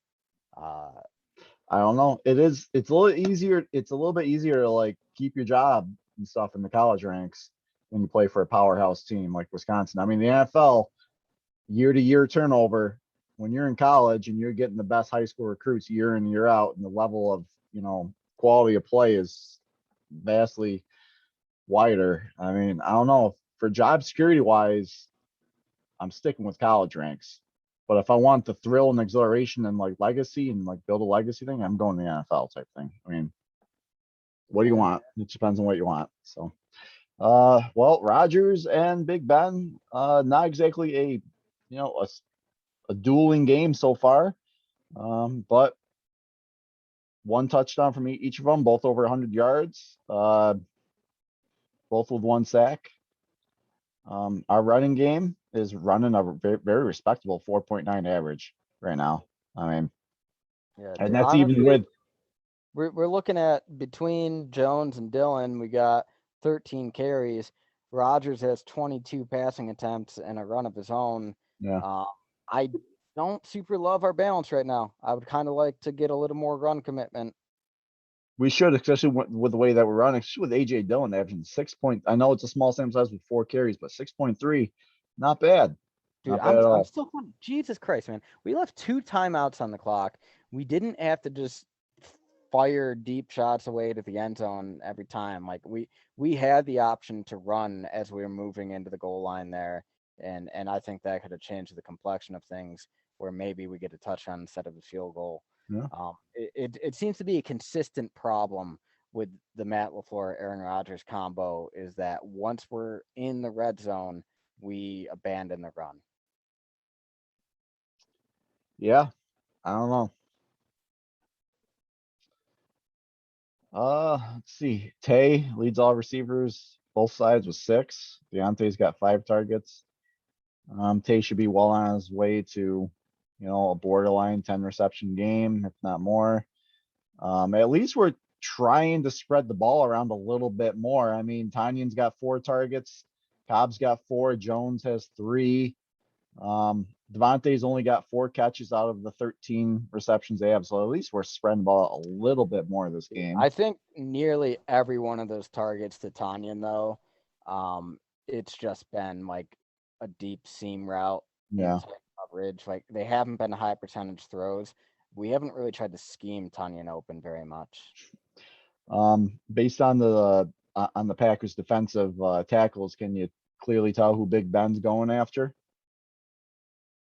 We got Eric Stokes down there with 5 solo tackles, leads all defenders with 5 tackles right now. Yeah. Wow. Campbell, only 2 total tackles in this game. Does have a QB hit, though. And Stokes does have a pass defense. So they did credit Kingsley Kiki with the sack on that play. And they got, let's see, Devin Bush and Minka Fitzpatrick. They're cleaning up for them. Oh yeah. Tackle Nah, wise. that's their studs though. Yep. Yeah. TJ Watt been pretty dang quiet so Yeah, far. not even a QB hit on him. So I haven't he hasn't made an impact in this game. I haven't specifically watched him. I'm watching some highlights now. They have the one I'm watching, they have him over Billy Turner right now. They moved him. He's not over Yosh every play. In fact, that is his regular side. He is a left outside linebacker primarily. He rushes over the right side tackle. So they might not even move him over to the left side. I'm not sure. So Yeah. I mean, when I think about every time I have seen him or noticed him in this game so far, yeah. it has always been on Turner's side. And so far Turner's done a pretty solid job against them. Dude, and Yosh, he's been holding up well, man. The kid, he's getting his opportunity and making the most of it. Yeah, I mean, let's not say he's, David Bakhtiari 2.0, but he's been solid. It's Yeah, going to can I be also say this? Like, we're on the game 4 of the season. I don't know if I've really called out Josh Myers a single time, which to me that says this kid is playing lights out. he's played well. He has made a few mistakes with some cadences. I noticed it last week. Uh, there was a play or two, especially with some clock management last week, where Rodgers did kind of rip into him as they were walking off the field in the sidelines. But that's a rookie move. Like he's still a rookie from a protection standpoint. He's been solid so far. Protection standpoint, like fundamentals and protection stuff, holding up on his own. And I mean, it's not easy to come in and replace an all-pro PFF ranked #1 center, as well as snap a ball to a future Hall of Famer who wants things a certain way, and to play on a team that's got Super Bowl aspirations come in day one and just play at a high level. That's really tough to do as a rookie. But he's played better as a rookie so far than Corey Linsley did when he came in for JC Treader, his rookie year. So Yeah, man. I all in all, I've been really impressed with Myers and Royce Newman as well.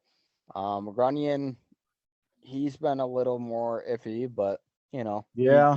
so he So shouldn't be out there right now necessarily. It I mean, we started with Lucas Patrick, who got hurt, but then Runyon took it.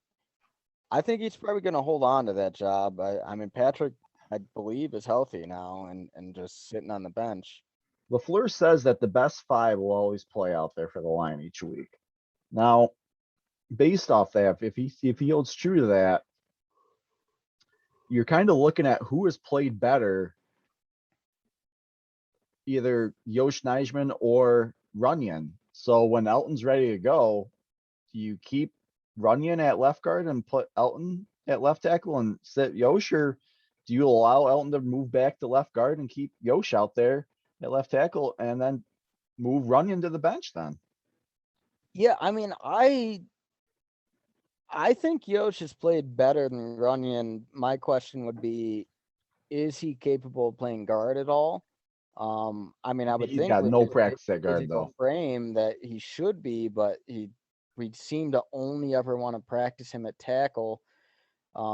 Theoretically, we could try him at right tackle and kick He's like, Turner to guard. we treat him the same way we've always treated Bakhtiari, which Bakhtiari's only ever really played left tackle. We don't ask him to ever play guard. He's got no experience there. And from what I've read, unless they do it during the secret practices and stuff, I don't believe Yosh has any practice experience whatsoever at guard. It's not something I think that they do in the middle of the season, but I could be wrong. He's athletic enough to do it, so he could. I mean, from an athletic standpoint, he could easily probably do it. But old Farby's at the game today. Oh yeah. Old Brett, yeah, you'll see. He's always there with Frank Winters. Old bag of donuts. Remember old bag of donuts? I love Frankie Winters. Yeah, man, it'll definitely be interesting to see how this offensive line shakes out when Jenkins returns, and then Bakhtiari after him. Good problem to have. Yeah, yeah. But so heading into the second half here, so we're up one touchdown, which honestly that's coming off the turnover. So without the turnover, this is probably a dead heat game. Um, how does Coach Andrew approach this second half? Continue to run the ball, if not running even more than what we have been. We're averaging 4.9 yards per carry. We are up. I think it's critical to make the most of this drive. Try to eat up as much clock as we can. Come away with some points. Use the run to open up the pass. On defense, you take away that one big play that Deontay had. I think the defense has played fairly well against a pretty diverse Steelers offense. I mean, they can attack you multiple ways. I know they're missing Chase Claypool, but other than that, they have everyone out there. So I So think we let me played ask you decent.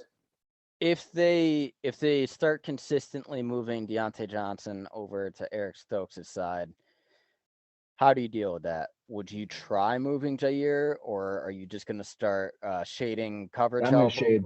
I'm gonna shade coverage. Because I think that means James Washington's then moving over to Jair's side. I'm fine with him. I know James Washington's a burner. He's real quick, got some speed. I don't got too many concerns with Jair staying on him though. That's the gamble I would take.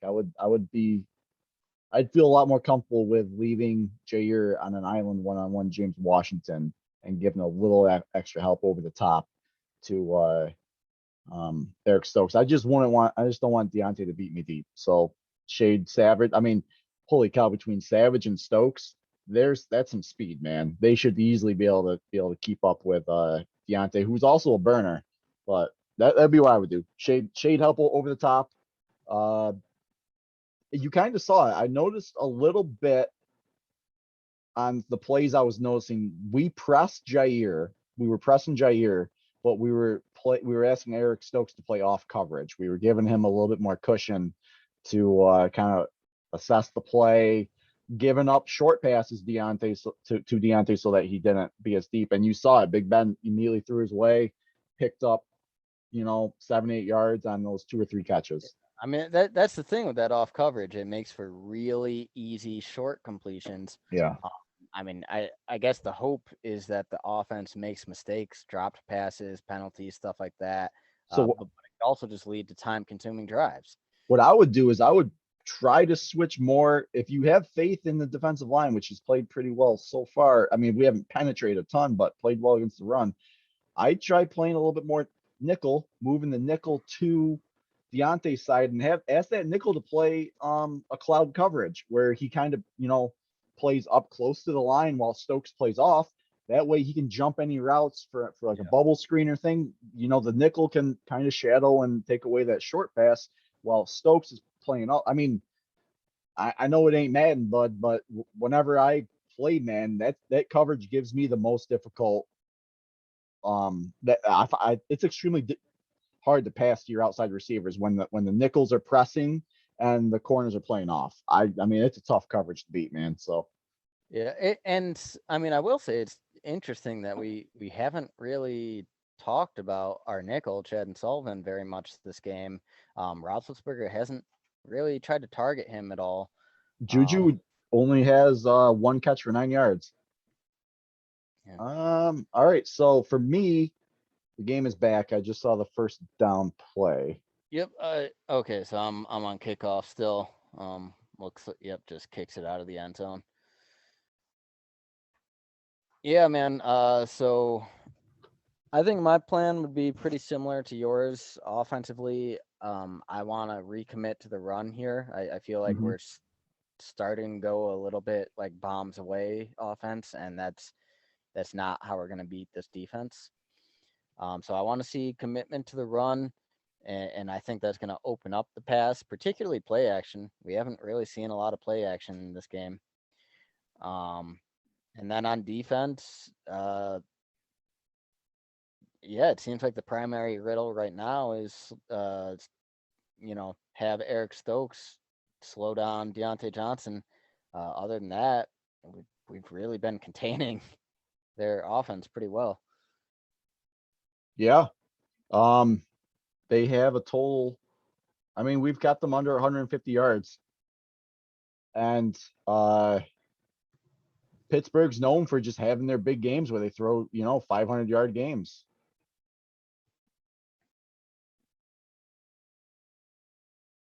So I'm on 2nd and 7 here. We had a little 3-yard run with Aaron Jones. Yeah, fuck yeah.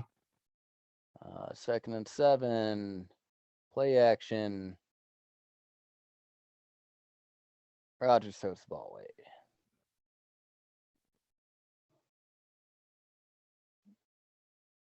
Line gave him good time. Not really sure why he chose to throw the ball away here.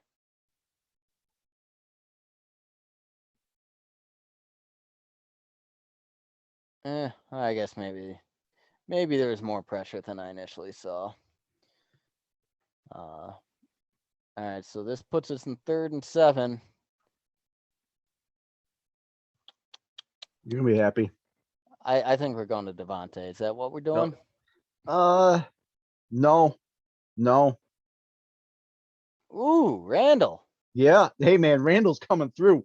A throwback performance from him today. How happy do you think Randall's got to be back in Green Bay and not in Houston that just want, they couldn't even put 3 points on the board today. Yeah, dude, Houston is a dumpster fire. Okay, so they did show on that play that they had Watt lined up on Nijman, and Nijman held up well. They moved him over. I'm watching it here now too. Nice. Dude, good hard running. Interesting though that Randall Cobb, late off-season addition via trade, and a guy that a lot of people considered old and washed up. So far this season, he seems more involved than Allen Lazard. Like, Allen Lazard has barely been an element in the passing game, like, for the whole year so far. I don't know what's going on there. Because, I mean, the guy has shown in the past that he can have big breakout games and be, the number one target, maybe not on a week-to-week basis, but he can take over a game. So I'm surprised he's been virtually invisible in the passing game this year.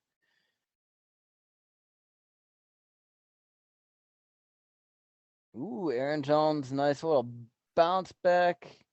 All right, we had 2 nice runs in a row by Aaron Jones. Puts us in like a 3rd and 1.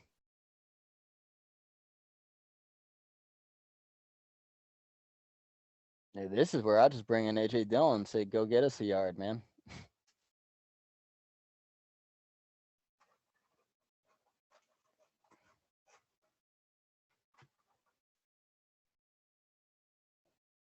All right, 3rd and 1.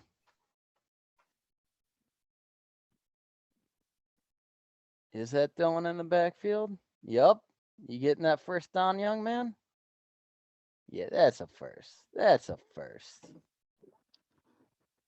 Moving the ball well again so far, my man. So far, I mean, knock on wood, but this is surprising. The offense is starting to get into a rhythm now. You saw it last week. It's carrying over again into this week. This is starting to look like the Packer offense of last year a little bit. Where is that Cam Hayward who's down on the field? 97 is Cam Hayward. That'd be a big loss for them. He is, I would say, kind of the heart of that defensive line. Huh.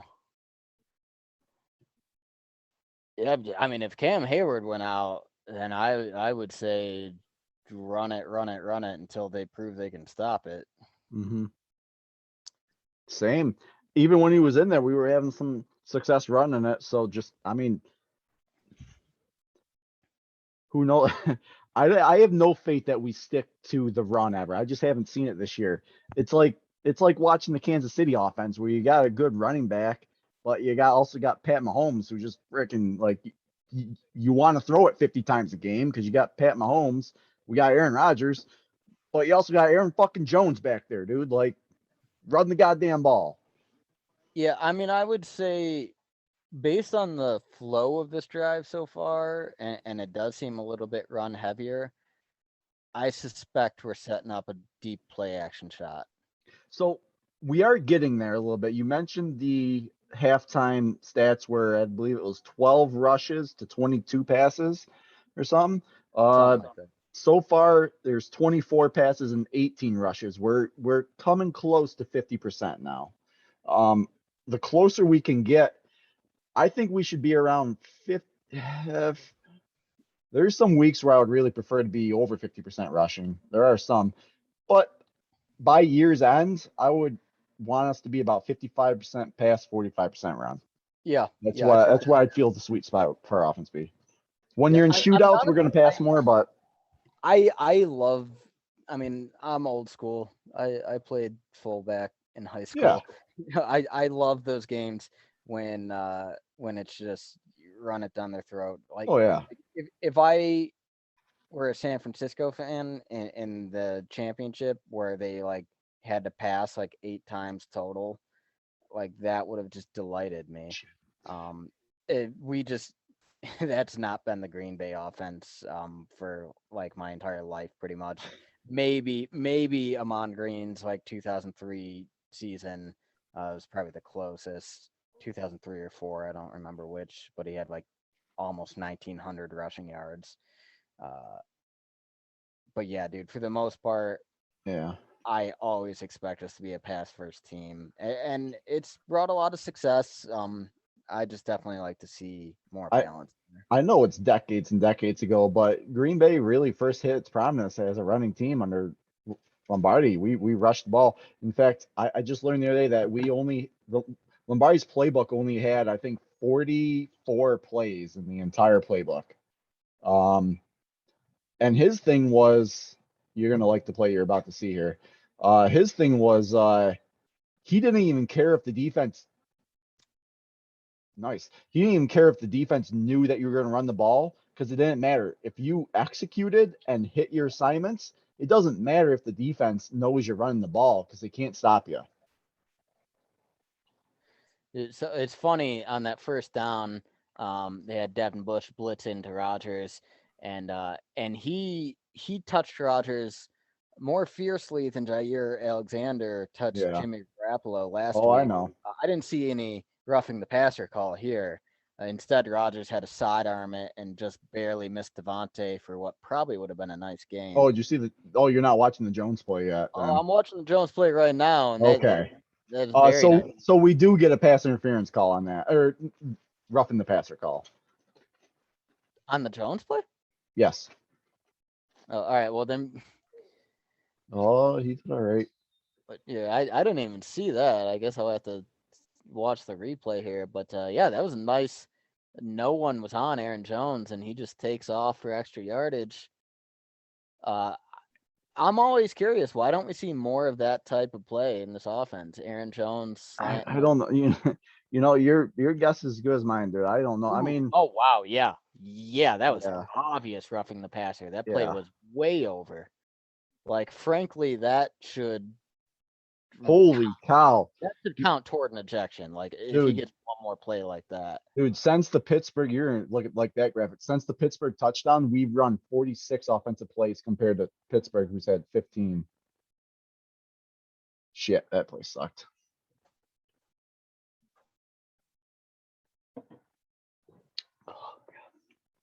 Oh, got a flag though.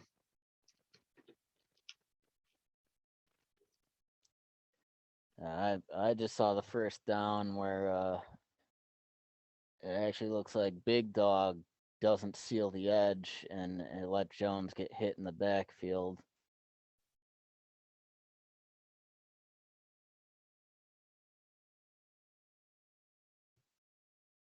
So I'm on 2nd and goal here. Yeah, I'm trying to figure out what this flag is that they threw. I got Oh, Dylan in the what? Hey, backfield. fuck you. Hey, fuck you, ref. Bullshit. You called tripping on us last week. Oh, it's a trip. He knew what he was doing. It's TJ White, smart as fuck out there. He knows what he's doing.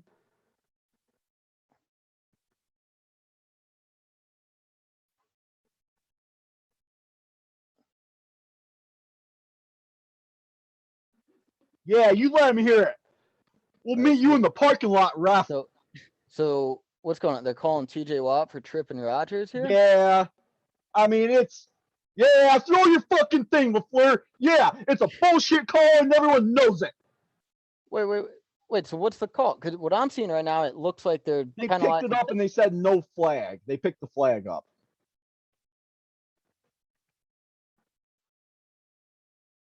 All right, and LaFleur is going to challenge this? No, he just throws his fucking play calling sheet because he's pissed.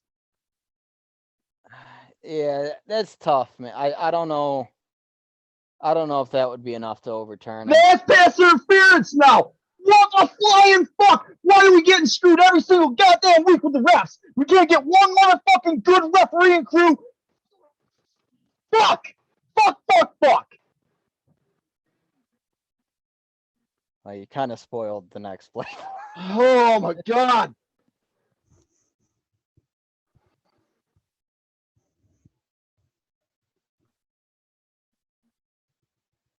But I mean, all right, I guess here we go. In retrospect, 3 passes, or well, no, the first down was a run attempt. I take that back.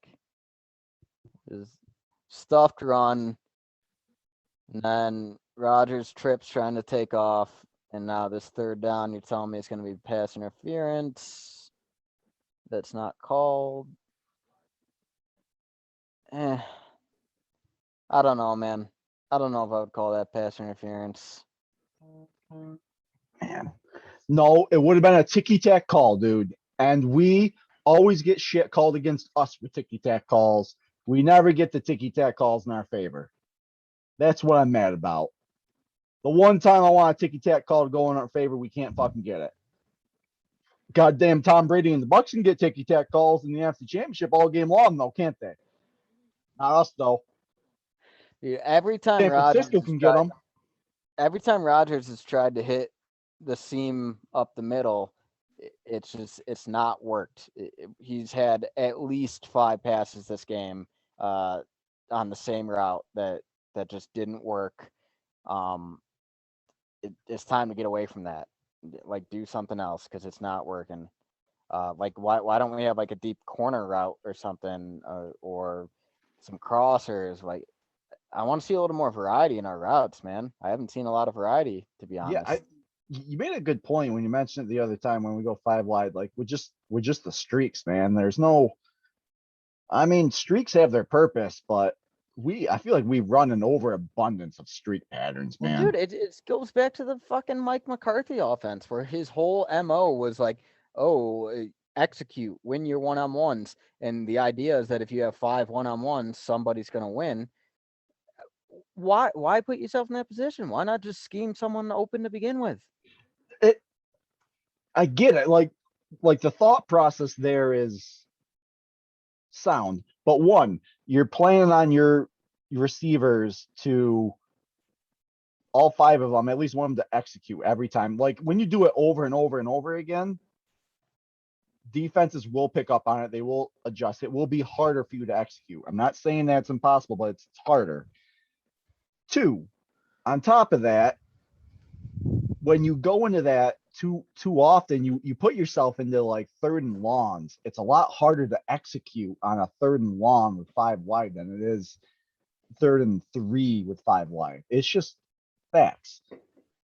I advocate running the goddamn ball on 1st and 2nd down, giving yourself that 3rd and 3 play because you got positive yards, and then maybe sprinkling in a 5 wide here and there. But your 3rd and 3, you don't have to go 5 wide if you don't want to. The whole playbook's still open to you. I don't know. It's just, I don't know. Different 5 wide, like in the first year of LaFleur, it was a rare thing. It became more frequent last year, and now this year it seems like, I would say, over 50% of our 3rd downs are 5 wide. Yeah, it really kind of reminds me of watching McCarthy era again.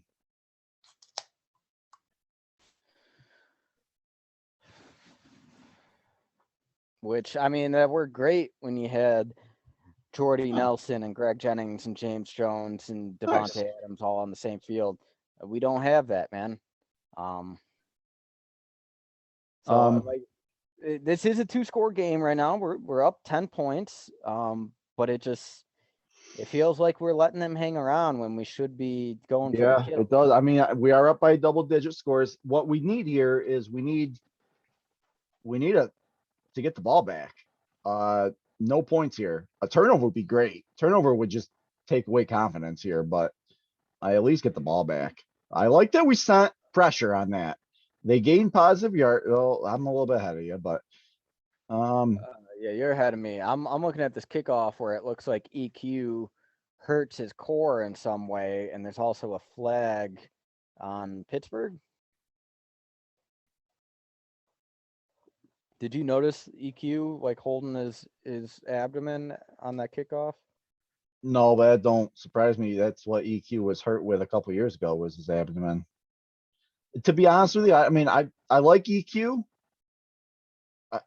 He's a guy. He's a guy. I don't. Yeah, he's just a body at this point. I had high hopes for him. I'm higher on Malik Taylor than I am EQ. Yeah, at this point. I really like Malik Taylor. Like the way he played Yeah. in the preseason. He looks like I think he's gonna have a big role for us next year. Yeah, God Thank forbid. you. Hopefully we get Oh, thank Devontae, but Yeah, dude, we're playing Stokes far off the line. yeah, we are. I think that's by design, man. I think that's by design. By design, we don't want he's a young corner rookie. We just don't want him to, give up the deep play, which I don't get because he's got blazing He's speed. the I mean, it's fastest not fucking to say guy he on can't the get field. burned, Like but if you should be playing anyone close to the line, it should be him. He can make up the ground. good play. Good play. Good play, Campbell. All right, 2nd and 7. We'll dump off. Oh, who fucking didn't make that tackle? Oren Burks, you bitch. What I need to do is, man, I just need to buy the Game Pass because I do not like the broadcast and how they literally only give you like 2 seconds to like analyze the defensive coverage. Like I don't have enough time to see who's out there, to see what coverage they're in, to see different assignments. Like they just focus in on one player and then boom, they give you just a little bit. All right, so we got Alexander I hated Crescent. that second down play, man. That should have been like at the line of scrimmage, but Oren Burks can't wrap up a tackle. Oh, So good play. Good play. That was well done. ooh, the first down run defense was nice there. That was Campbell. Yeah. I Yeah, feel it was like I'm a Campbell. couple plays behind you now. No, just one. Just one.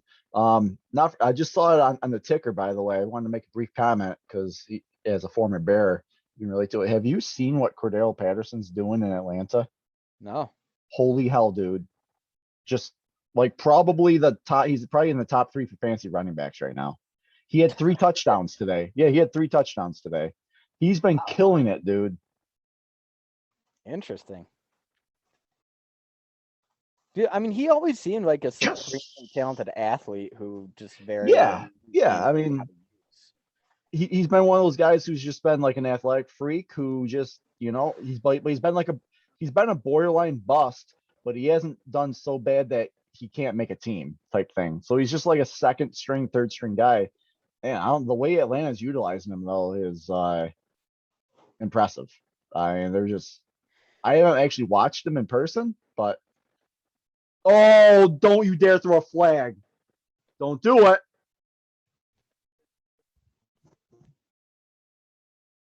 Don't do it. I haven't seen one yet. And so I'm on 3rd and 8. Okay. We're gonna miss the deep shot on 2nd. They're not going to show a replay of this, so I need you to pay attention to this and tell me what you My see. girlfriend just walked in front of the screen as soon as you told me to pay attention. Nope, it's not this play. They don't get this, all right? They punt to us, all right? Okay. We get pressure on the punter, and I don't know who it is, but the punter looks like he kind of flops a little bit. Like it looks like our guy kind of hit him, but it also looks like he kind of flopped. They didn't throw a flag, luckily. But as soon as I saw that, that's acting, man. He's going for an Academy Award there. Okay, you saw it? Yeah. All right, because I'm like, as soon as I saw it, I'm like, don't throw the flag. Don't throw the flag. I think he intentionally went down. That punt was hot garbage. Yeah, dog shit. I think we're actually starting on our own side of the field. I don't know. By the way, What not for nothing. that punt? Not for nothing. I mean, I don't want to jinx us or anything, but based off what I've seen so far, do we finally have a punter in Green Bay? Do we finally have a punt game? Yeah, I mean, let's not get ahead of ourselves. We It's haven't seen early. cold weather yet. Yeah, I was gonna say it's early. No bad weather. I know He Bajorquez did come played in from Buffalo Buffalo last year though, with the so elements and played theoretically well. he should be able to punt in cold weather. He played well in Buffalo last year, but I mean Buffalo and Green Bay, they're not the same. That wind swirls a little bit different in that Lambeau Bowl, man. No, But but I mean, yeah, I agree. So far, he has just played well. so outplayed J.K. Scott. Yeah, It, he had a like, he had a 63-yard bomb last week, man. When's the last time a punter for us hit a 63-yard bomb? which I mean, it's interesting when you consider the draft capital that Gutekunst has put into special teams. When he drafted J.K. Scott, he also drafted a long snapper. When he realized J.K. Scott wasn't working out, so he spent a 6th-round pick to trade for Mm-hmm. Bajorquez. Gutekunst is definitely prioritizing special teams. He's trying. Yeah, I mean, coaching that still leaves a little to be desired. But you can't say Goot's not trying to make our special teams better. I tell you what, I think I showed you. I mean, I should bring up this graphic on the screen here at some point. I'll see if I can find it. Um,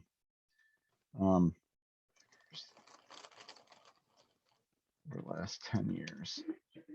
I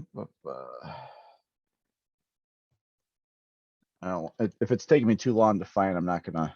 Yeah, it's gonna take me too long to find. But the Packers' third-round draft picks over the last 10 years has been hot garbage. We basically haven't hit on anyone the last 10 years. With that being said, we strike gold in the second round. We seem to be better in the second round than we are in the first round. With that being said, third round picks carry some good draft cap. You're on mute, by the way, just in case you need to say something. If third round draft picks carry a lot of draft capital with them. If we can find someone at trade deadline, like an impact player, and they want a third round draft pick, just based on how crappy Goot does in the third round, I'm fine with trading away a third rounder. Second rounders, fuck no, don't even think about trading second rounders. They're better than first rounders for us. But Yeah, I mean that is an interesting perspective to like look at our history and being like, hey, we kind of do suck at 3rd-round picks, so like maybe it's more valuable as a trade piece. I never looked at it that way. I feel like Goot's go like it makes him want to trade third rounders less because he almost just wants to like find a good player in the third round to justify it. Be like it's like an ego thing. They all got egos in the NFL. Like be like, damn, I haven't hit on a single third round. I ain't trading a third round. I gotta hit on at least one before I call it quits type thing. It was a nice little bubble screen to To Devontae. Devontae, yeah. I feel So like you're we almost haven't caught up to me gotten then. Devontae in a rhythm in this game. You're Been almost very caught up to me because I'm just now seeing the second down play. Oh yeah. Oh.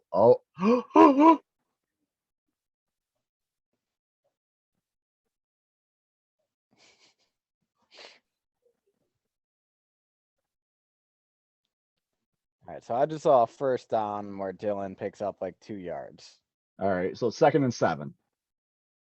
Second and 7's where you want to watch. You tell me this guy says, give me another shot. Rumble, young man, rumble is what I'll say. Hey, keep feeding the big guy.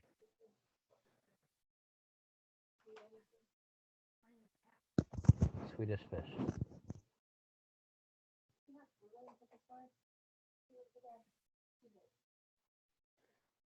Oh, you better fucking hit it. Oh wow. Wow. He hit that hole hard, man. Yeah, fucking feed AJ Dillon. And the interesting thing about that play is we put Amari Rodgers in a jet sweep motion on it, and we have not seen very much motion so far this game. I think it created just enough hesitation to let that hole open up for Dylan, and he takes off. Oh wow. Okay, so dude, first and goal now. Dylan's still in the game. Tell me we give him a chance to get that touchdown. we don't. I don't agree with it, but but you'll like the results, I think.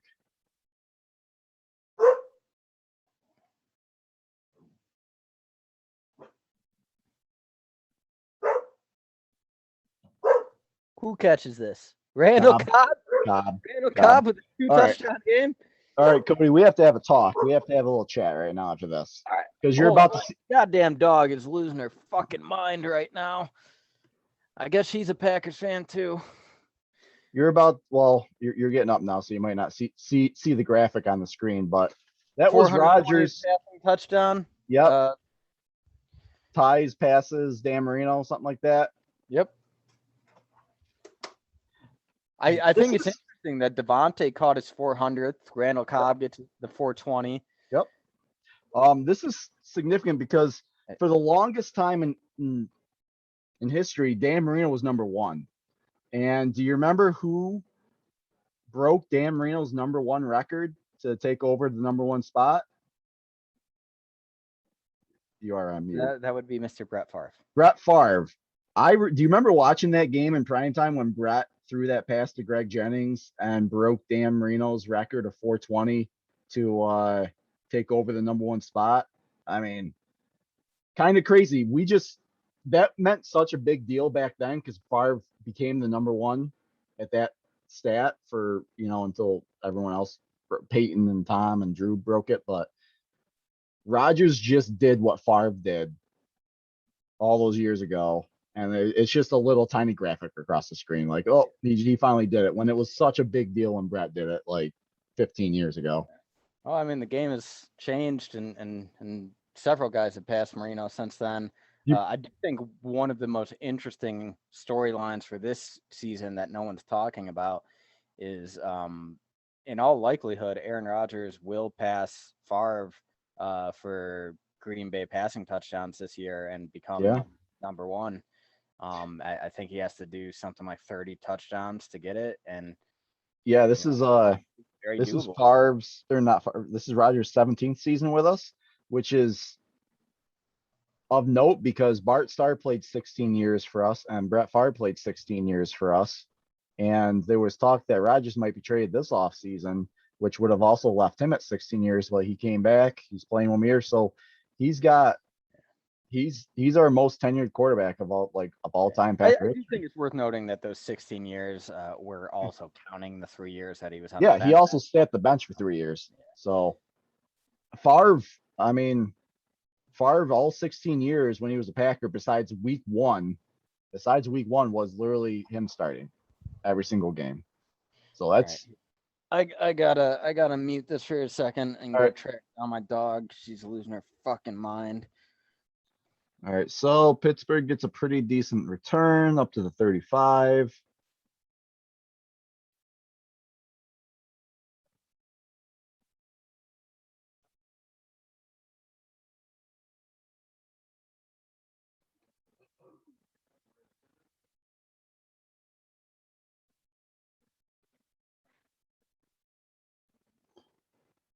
All right, this is a good spot to be. 27-10, up by multiple scores. 4 minutes and 40 seconds going to third.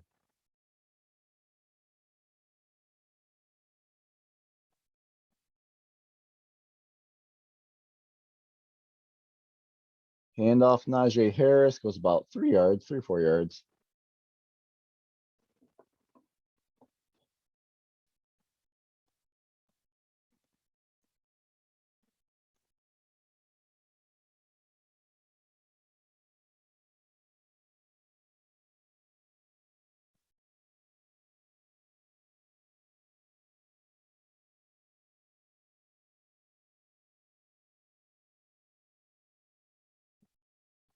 Second and 7. Ball's on the 39. Ooh, pitch to Najee. Looks like he's got lots of room. He does pick up the first down easily, brings up to the 50. Tackle by Jonathan Garvin.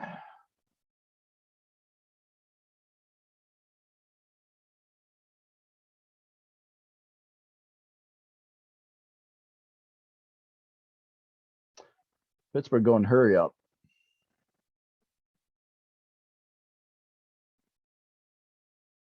Hits Deontay Johnson, quick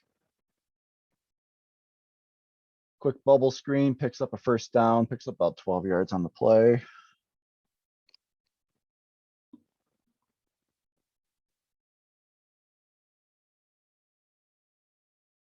All right, so we're moving Stokes up to press him now. We're moving Jair back off, and Deontay stays down low, but they hand it off.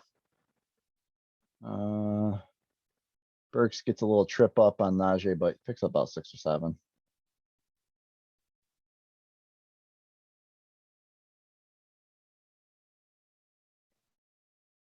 All right, PP, fill me in. What have I missed? Pittsburgh is moving the ball pretty good on this drive. They've gone to a hurry up offense to try to prevent us from substitutions. Oh, also, we're looking at a 3-score game here. Yeah, I did notice the score. I mean, pretty quickly. We're up pretty good right now.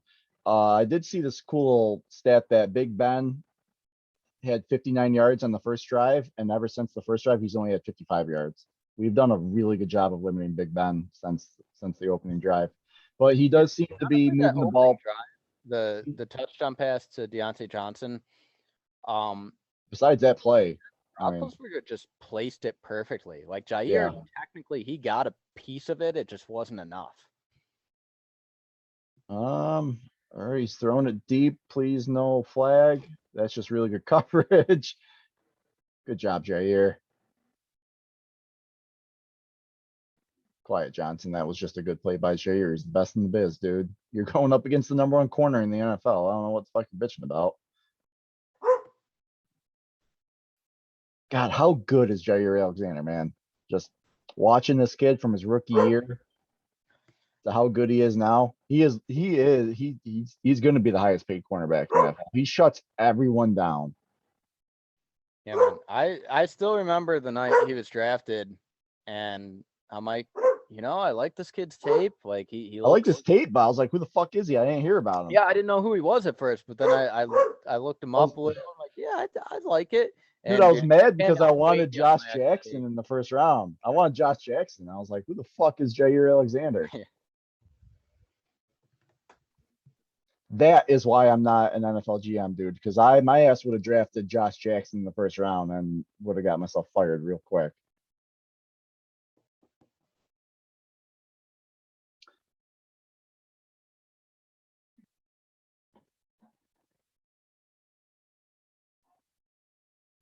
Cody, you're not making a convincing argument for me to ever want to get a dog, by the way. They add so much joy to your life. I love my dog more than I love any human. They're just shitheads, If I could teach my dog just to not bark or like just leave me alone during Packer games, I'd love it. I'd go get him. She was doing fine, but then Alyssa left to the store. Oh, good play. Is that Jair again? Uh-oh. Oh, shit. Uh-oh. What's going on? I'm gonna ruin it. Jair's hurt. He looks like he's in a lot of pain. Ooh. He makes a great tackle on Najee on a screen, but immediately grabs his wrist. Did he break his fucking wrist? Oh, don't break your wrist. Or his arm. He could have broken his forearm. Oh, okay. When he tried to put it out, maybe he hyperextended it. Or that could be a dislocated shoulder.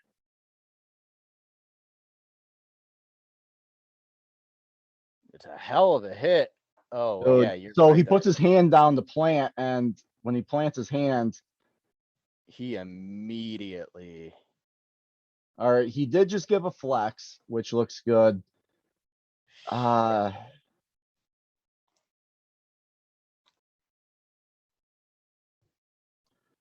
Well, hey, I'm not saying if he advocates to go back in, I would assess it, but if we can stop him on this drive without Jair and get the ball back, I'm thinking about pulling Jair the rest of this game, then, just to be safe.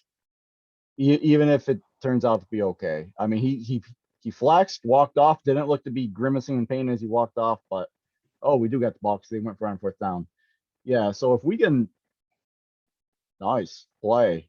All right, we hit Lazard for about 30 yards on this next play, Cody. I mean that. I Jair's, want to say it looks like that might have been hyperextending it. yeah.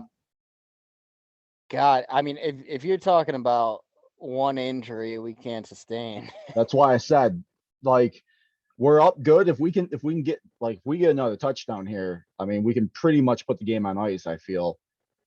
Pull him, shut him down. Rest of the game, dude.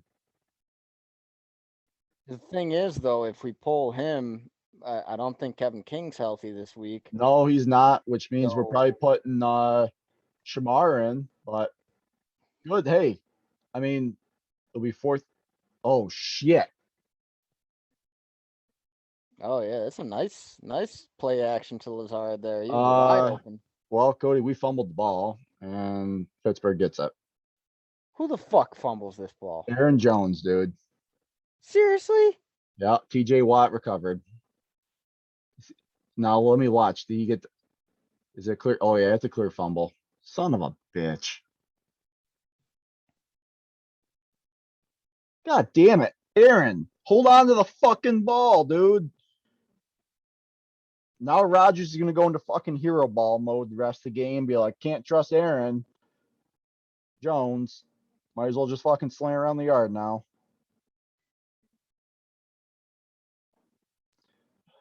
To calm my ass down here, I'm gonna run through some scores from the other games. The Cardinals are fucking destroying the Rams right now, Yeah, which I is see that. surprising. 34-13. The Seahawks are up on the 49ers, and the Ravens are up on the Broncos, and what's a little bit of a closer game. God damn it, Aaron Jones. Fuck you, man. Like, it's a weird play. So like the defender, he kind of gets up like under Jones's arm, the ball carrying arm, and he sort of like torques the arm up and the ball flies out. It's a bizarre fumble.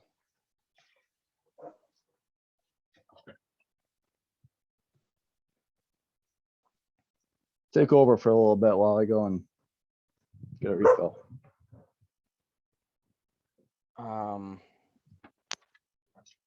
Yeah, I mean, so we're still looking at a 17-point game. But I would have to imagine Jair Alexander probably sits this series out at least.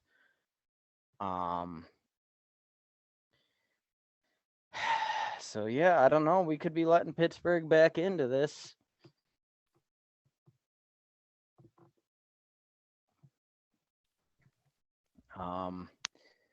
I mean, if you're Pittsburgh, I don't know why they haven't tried to get Najee Harris more involved in the pass game to this point. You know, Deontay Johnson's definitely their number one option, but you would think that they would try to be using Harris as the number two because no one else has really had any success. So, you know, maybe that's something they try to change up here. Another thing to watch for on the series, defense knows they're going to be passing at this point. So it's time to pin your ears back. Can we get any pressure? You know, we got a little bit of pressure at the start of the game. You know, Kingsley Keke caused that fumble that Kenny Clark recovered. Besides that, haven't really seen any pressure on Big Ben. This is against one of the worst offensive lines in the league. You know, if you can't get pressure in a 17-point game where you know they're passing, then there's a serious problem with your defense that's going to be exposed against elite teams.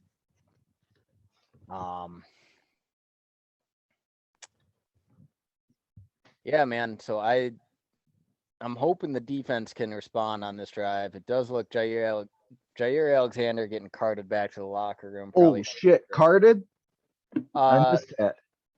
Yeah, I mean they were just driving him back there. Just be safe. They're carting him. He was like waving. I think they were just doing it to travel efficiently, but I have to assume they're going back to X-ray his wrist.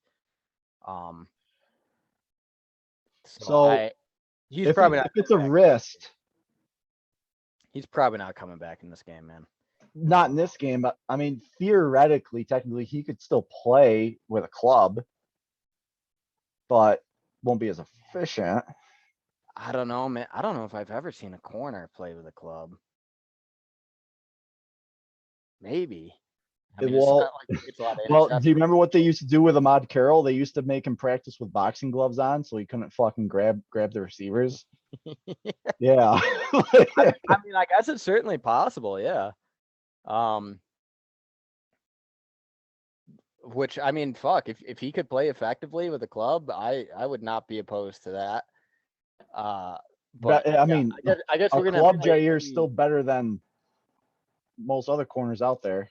All right, Roethlisberger immediately going after. Yeah, it looks like Charles is in there in place of Oh Alexander. yeah, you're gonna see a lot of Deontay Johnson this drive, man. Hey man, we're talking. There's still over a quarter left. I mean, there's still plenty of time, dude, for them to get back into this. Yeah, frankly, this is. I think the offense's next drive Oh, is going to be pivotal. Of you need to I'm put this game seeing away. that we put Isaac Yadam in for him. Isaac, is he 24?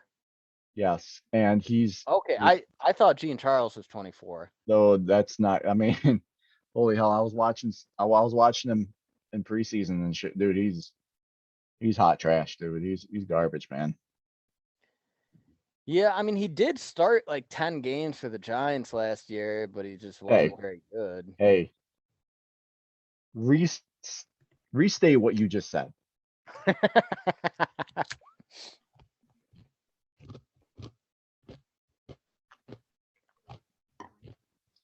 Eric Stokes automatically just became our best fucking cornerback out in the game right now, and it's his fourth game.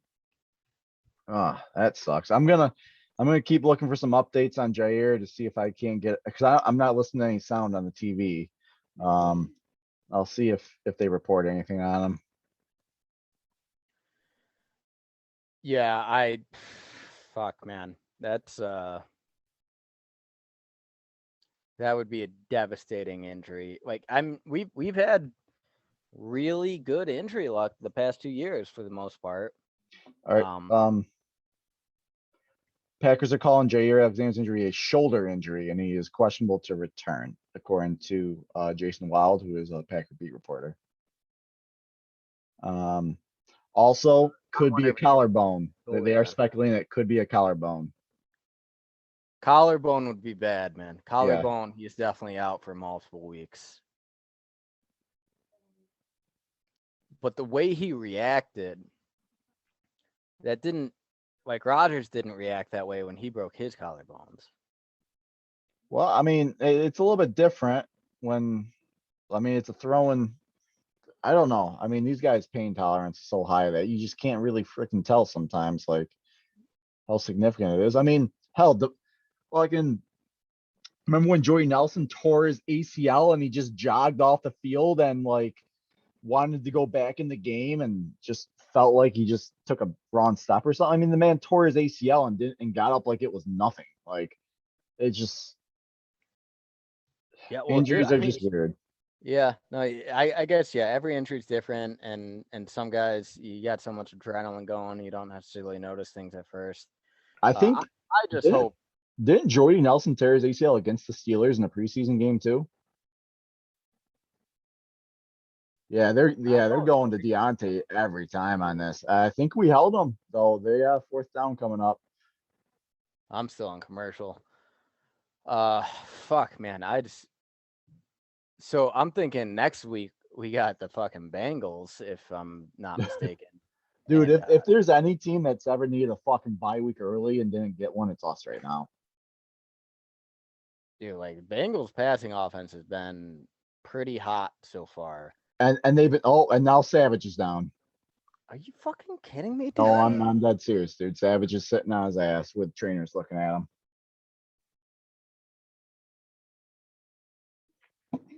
At least he's sitting up.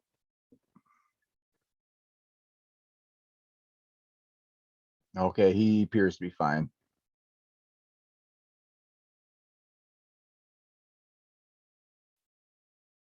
All right, we got him to a 4th down. That was nice hustle on that 3rd down there by Campbell.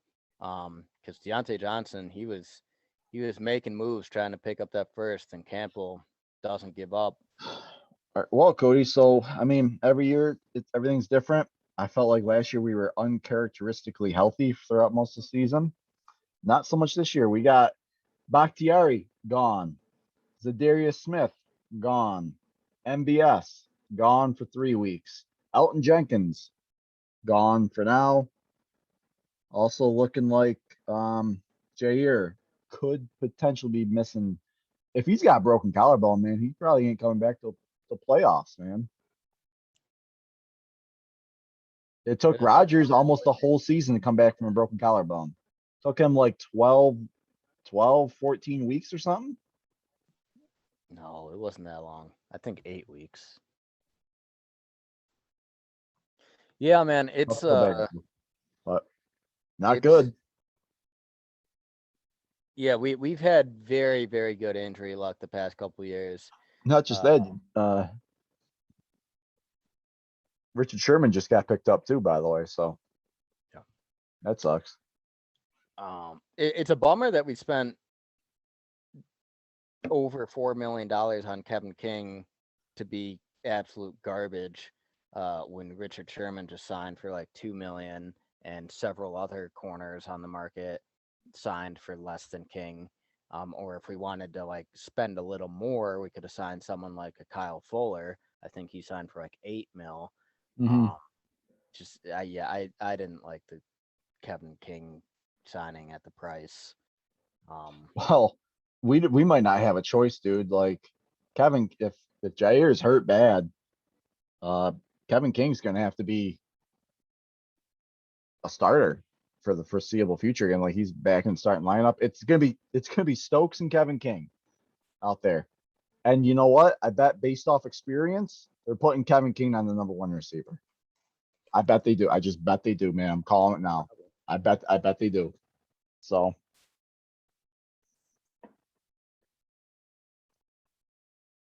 all right, 4th and 4.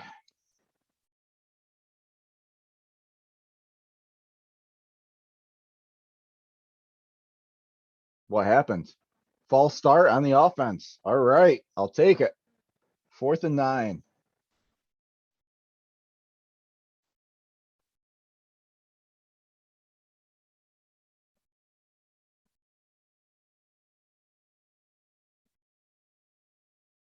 Got him. That was on Deontay.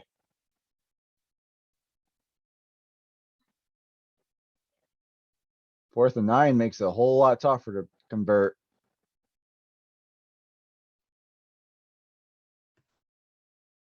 Oh, they're punting now. Oh shit, dude. Big win. I'm surprised they would punt. Same. I don't agree with this, man. I would go for it, dude. I guess maybe they think they've got what should be an elite defense that can stop us.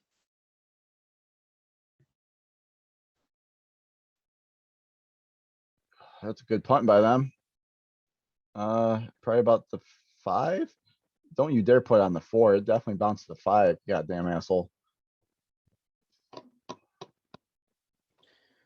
And so I'm looking right now. I know I shouldn't be looking ahead. Well, we still got a whole quarter to play here, but this Jair injury has just got me thinking ahead. So we got the Bengals next week. That could turn into an absolute shootout if Jair is out. After that, we got the Bears. So that's probably a nice little breather. All right, so there's you ever watch the sports doctors and shit where when they talk and post about players, they like they watch the videos and they give their medical opinion based on what they see on the video. You ever see that shit? No. I haven't, but sure. All right. Anyway, there's a sports doctor out there that says it looks like, based off the video we saw, It's a right shoulder AC joint injury or shoulder separation based on the video analysis. However, he can't say for sure. Wait, official confirmation says he's likely out for the game, but they can be managed well as long as there's no fracture. Could take 1 to 3 weeks of time to heal. He doesn't say if he's going to be out for 1 to 3 weeks, but 1 to 3 weeks. Well, I mean, remember a few years back, Cobb had an AC joint injury. Yeah. And it kind of plagued him for, from what I recall, I think it was like half the year he was not himself.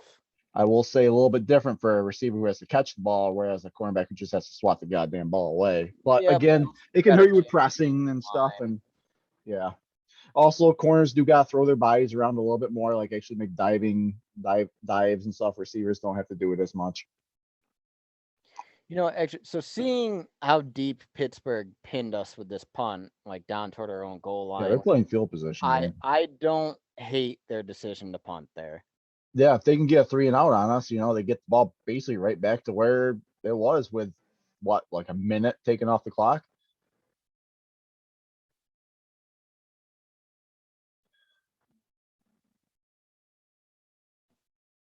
And they do it, dude. We go 3 and out.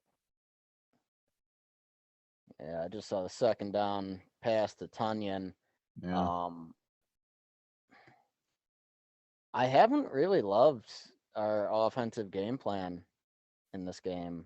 They've gotten us a little bit out of sync in the second half for sure.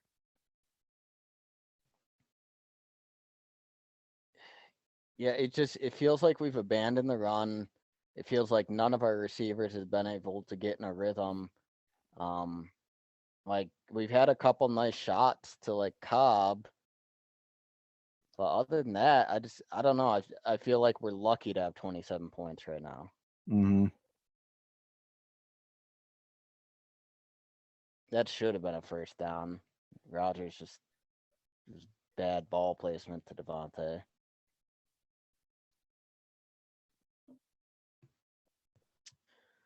So 3 and out, and they're going to get the ball back probably around midfield.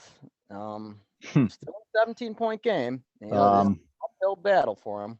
So the golf cart has returned to the field without Jair Alexander on it. Yeah.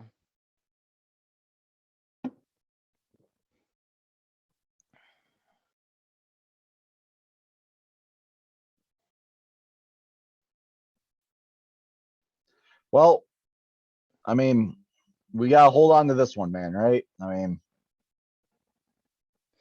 there is no excuse. There is no excuse. We are up by 3 scores. We have to hold on to this by any means necessary.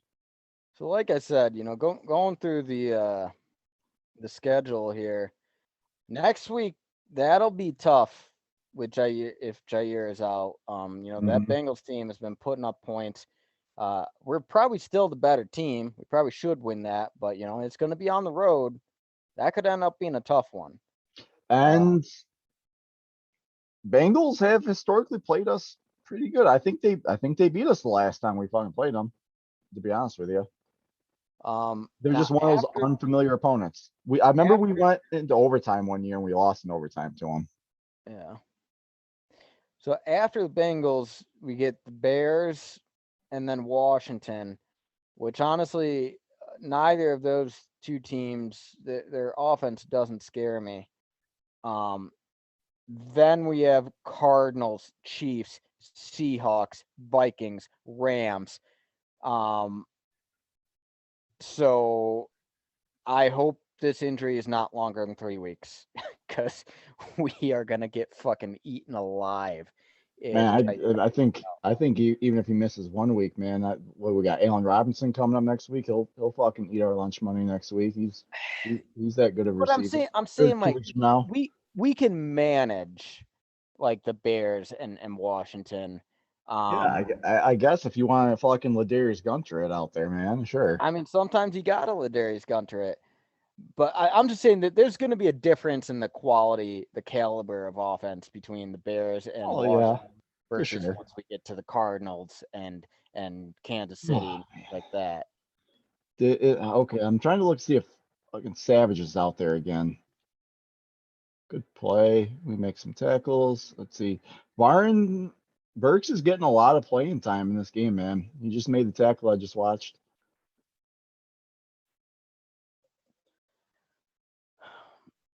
Yeah, I mean, I guess I can't tell. Burks is We don't. more athletic than Summers. I'm a little surprised we haven't tried to give Isaiah McDuffie any shots because Burks or Summers, they're nothing to write home about, and frankly, they're probably liabilities most of the time. What number is Savage? 26, right?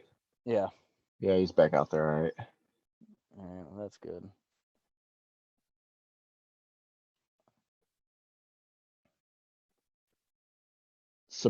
Surprise. That's nothing refer. Surprise. They're running the ball on us.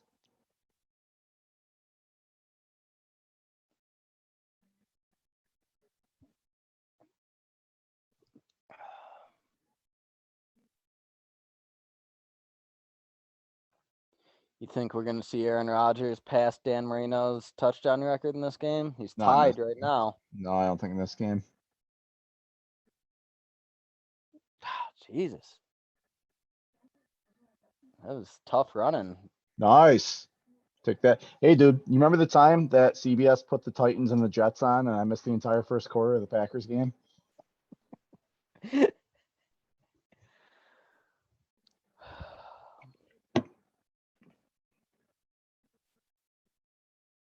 You're going to like this play coming up here soon. Think it's a first down play. On 1st and 10, pay attention. You'll like it. Yeah, I'm a little surprised they're running. Like, I know you don't want to get too one-dimensional, but you're down 17 with 11 minutes in the fourth. Yeah. Like, I'll let them run if that's what they want to do.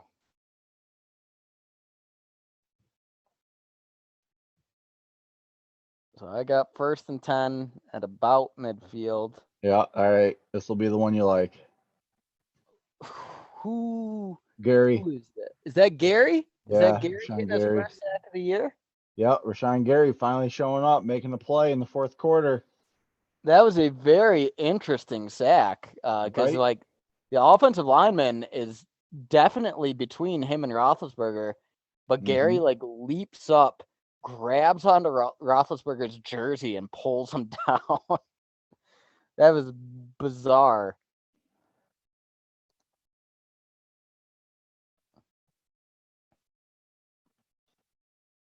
Come on.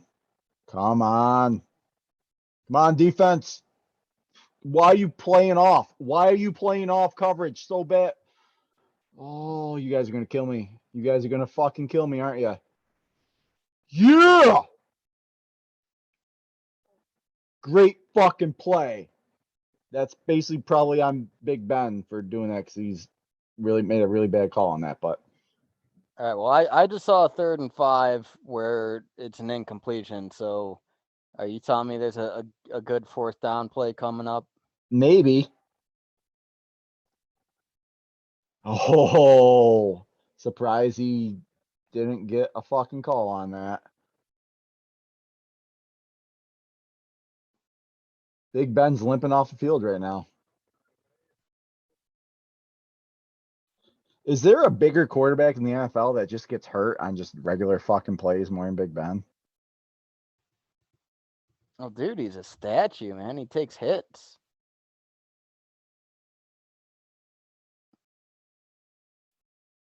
All right, so we very clearly stopped him on 4th down here.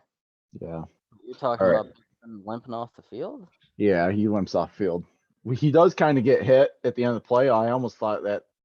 I don't think it's a roughing the passer call, but who the fuck knows what roughing the passer is these days? So, Oh yeah, he took a fucking shot to the ribs. I'm gonna say this with the 10 minutes still left in this game. Hopefully, we drain a lot of clock off. The defense has played well in this game. When you think about where they were at in week 1 compared to this, I'm not saying they played lights out like, we're elite defense, but Pittsburgh doesn't suck as an offense. They're pretty good. They haven't been so good this year. Took it to Buffalo in week 1. who shut out opponents last 2 weeks. 19 points, 20 points or something. It was their defense that won that game. They scored. No one's been able to score in Buffalo the last 2 weeks. Buffalo's looking fucking good right now, man. I know they're playing trash teams, but they're doing what you're supposed to trash teams. Yeah, when you play trash teams, you got to blow them out, and they've been blowing them out. So, yeah, but I mean, how often do you see Green Bay do that? When's the last time we put up 40-0? We put up 40-0. Well, that's because we don't got defense. Wouldn't it be nice? Yeah, I mean, not for lack of trying though. We have taken 9 first-round defensive draft picks the last 10 years. We just can't hit on them because we keep drafting Dayton Jones and Nick Perry's and shit. But I'll give credit where credit's due. The defense played pretty well in this game. And you're looking at the score ticker here. Arizona 37, Los Angeles Rams 13. That is a shocker, man. I think that is going to disrupt just about everybody's power rankings.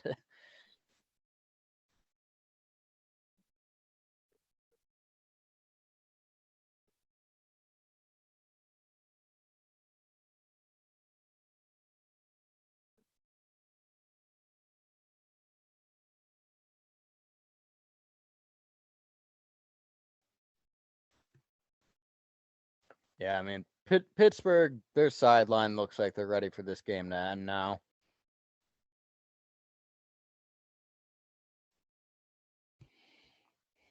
So, frankly, I just hope we can get out of this thing without any more injuries at this point.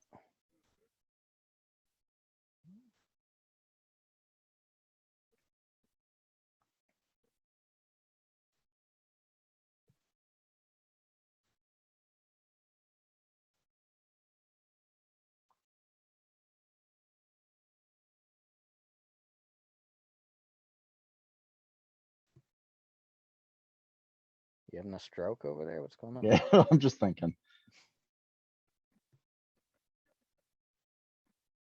All right, so I got a 3rd and 1 here. They had just run A.J. Dillon. Are they going to do it again?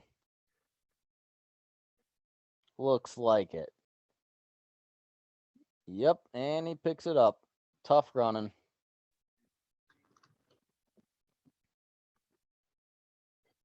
It is very rare for A.J. Dillon to go down without gaining some positive yards. Yeah. All right, so I'll get back to kind of what I was talking about earlier. I've been reading the book Lombardi's First Year, which is basically like the first year that he took over as coach, and like just basically like an overview of it. It talks about his philosophy and his like thinking. So he was obviously run heavy and stuff, and he ran it all the time. But the thinking behind it is kind of genius in the fact that he wasn't opposed to passing, but with running, as long as you execute and you can push, your offensive line can push the defensive line back every play and just win your battles, you're getting positive yardage on every single play. Whereas with passing downs, you get the incompletions, you're not moving the ball. Like he was all about positive yards in every single play, whether it was a big chunk yard or a little chunk yard. Well, that sucked. And he was also big on just physical conditioning. If you're more physically fit, stronger than the opponent, you're going to win more battles. Therefore, you're going to execute better. If you execute better, you're always going to gain positive yardage. Like just super old school mentality that I'm like, it just kind of resonated with me. I was like, yeah, absolutely. It makes sense. I got to interrupt the Lombardi talk here real quick to comment on this fucking deep shot that Rodgers just takes to Tonyan that's nearly intercepted. Rodgers hasn't had a single good pass to Robert Tonyan this entire game. No, he hasn't. And like, why are we taking deep shots up 17 on their side of the field? Oh, Rodgers almost throws another interception on 3rd and 4.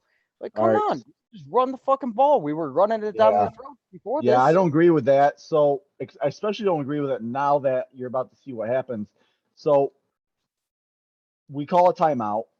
We pretend like we're going to go for it on fourth down. I do think we go for it on fourth down here, by the way, to try to ice the game. But if you're going to go for it on fourth down, like you're going to go for it, Then you on run third the and ball. fourth, run the fucking ball to see if you can't get the first down earlier. Like at least make it 4th and 1 or 4th and 2. I feel like this is something that became apparent in the NFC Championship game last year, is that LaFleur is not always thinking ahead about what will do. If you know you're going for it on fourth down based on where you are at in the game and the position of the ball, like it makes sense. I'm all for going for it here. But you could have ran the fucking ball and made it easier to get it. Now we're going 5 wide. I just saw Rodgers had to burn a Oh timeout. my God! What the fuck are you doing? It wasn't even to you. Sorry for ruining it. The ball's going to Devontae. He's open, wide open. Cobb is in the way. He jumps up to try to make this miraculous one-hand catch because it's not really going to him, and he fucking can't bring it in when he's got Devontae wide open. If he just lets it go, Devontae makes the catch, first down. We're moving. God damn it. Oh, hey, Rodgers, you wanted Cobb so fucking bad. Well, he just cost you a first down. I can't believe how easily we abandon the run, man. It boggles my mind. So stupid, dude. Just run the goddamn ball. We're supposed to be a running team that doesn't run the ball.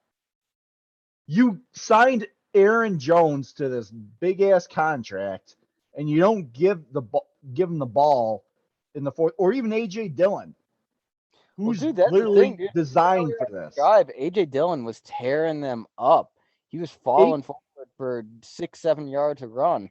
And then we just start passing for no apparent reason. This is literally why you have an AJ Dillon on your team when you're up by like 2 or 3 scores in the fourth quarter and you want to kill clock and just get positive yards. Literally why you have an AJ Dillon and you don't use him. Yeah, man, I don't get it. I can't. It just seems like prideful play by Rodgers wanting to run up the score. Like your offensive line, they like to run block, man. Reward them for a hard game. Let them go push those guys around and close this out.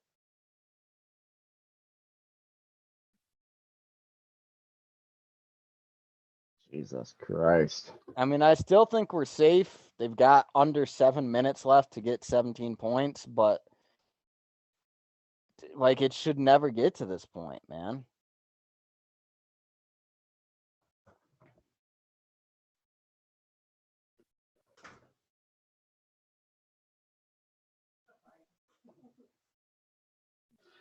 My God. Oh, all right, nothing happened. I'll make a quick side comment here as this game is starting to near down a little bit. Hell of a Sunday night game tonight, dude. You see who's playing? Yeah, terrific time returning to New England. Dude, the Bucks are gonna fucking crush them. Are you kidding me? I'm sure they'll crush them. But how you want a blackout drinking game? Drink every time the cameras do a solo focus shot on Tom Brady in tonight's game. Oh, yeah. Guarantee you don't go work tomorrow. I'll kind of ruin it a little bit. The Jair Alexander out of the game shows its ugly head on a play. Big Ben picks up a crucial third down with like a 30-yard pass on Isaac Yadam. Third down. Jesus, I just watched a first down. It might have been a second down play. I don't know.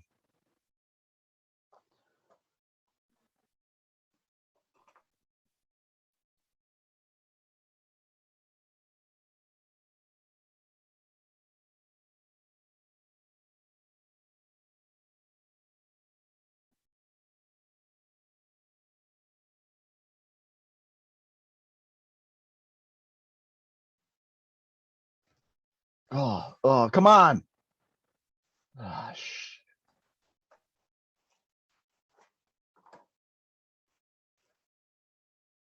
So I'm curious if Alexander ends up being out for any length of time if we promote KB Nanto from the practice squad. Oh, I would assume that we probably. I think the only way. I think we promote him if someone goes on IR. I mean, hopefully Jagger doesn't go on IR, but Yeah, I mean, you never know. but you now. gotta assume that we gotta bring up Weak someone. IR rules. You gotta assume we bring up someone for depth, by the way. So yeah, I guess it makes sense. Oh, come on! No way! Come the fuck on! It's a great coverage play. What'd he do? What the fuck did he do?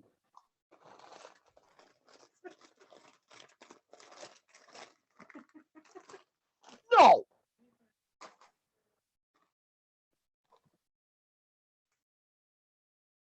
Are you serious? You're gonna give him on that ticky-tack shit?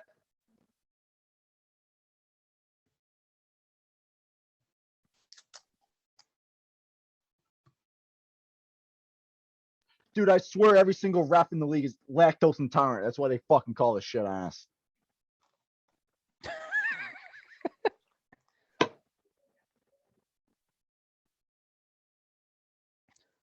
All right. Well, so I just saw what you saw. I don't know if you noticed it, but Rashawn Gary clearly had his face mask pulled and hold on that play. It would have been a sack had it not happened. They don't call that, but they're calling this shit on Stokes. Oh yeah. They called it on Stokes, dude. And they don't even. I didn't even see a close-up replay, so I can't. Oh, I just watched the replay. There's no pass interference there at all. I don't know where the fuck. Well, and then they get a fucking touchdown on a run by Najee. Oh, and now right after that, they're showing what's not called on Gary. Yeah. Dude is a motherfucking chokehold, and they don't call that. These refs are hot. Listen, no one will ever confirm it.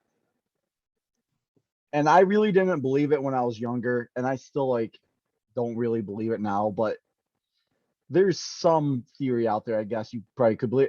I seriously think that the NFL tries to influence the refs to hey, we really don't like blowouts because they're not good for fucking, ratings and shit. Try to keep games close with your calls and shit. Let the other team kind of get back into it a little bit late in games.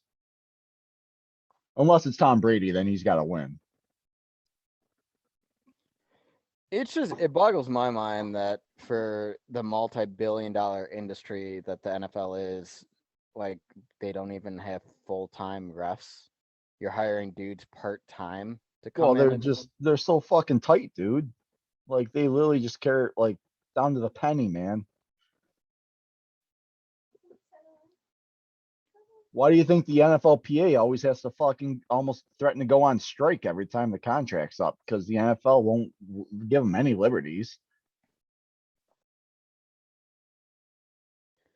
All right, so if you're Pittsburgh here, you got 2 timeouts, down 10. Do you think they're gonna kick off? They're gonna kick off normal. Yeah. Hey, tell you this. Thank God we went up 3 scores.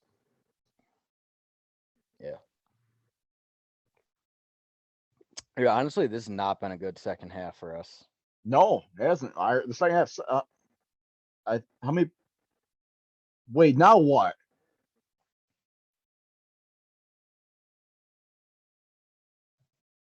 What is going on? No call? All right. I'm still just watching where they gave the stat that Roethlisberger passed Marino's yardage, and now they're just showing dual shots of Roethlisberger and Rodgers. I don't know what the hell. All right, they're finally at the kickoff now.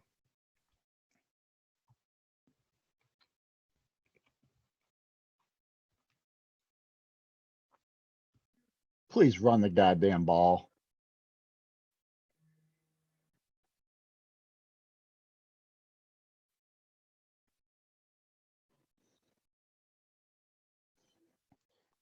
Frankly, I don't understand how that was not called as a roughing hit.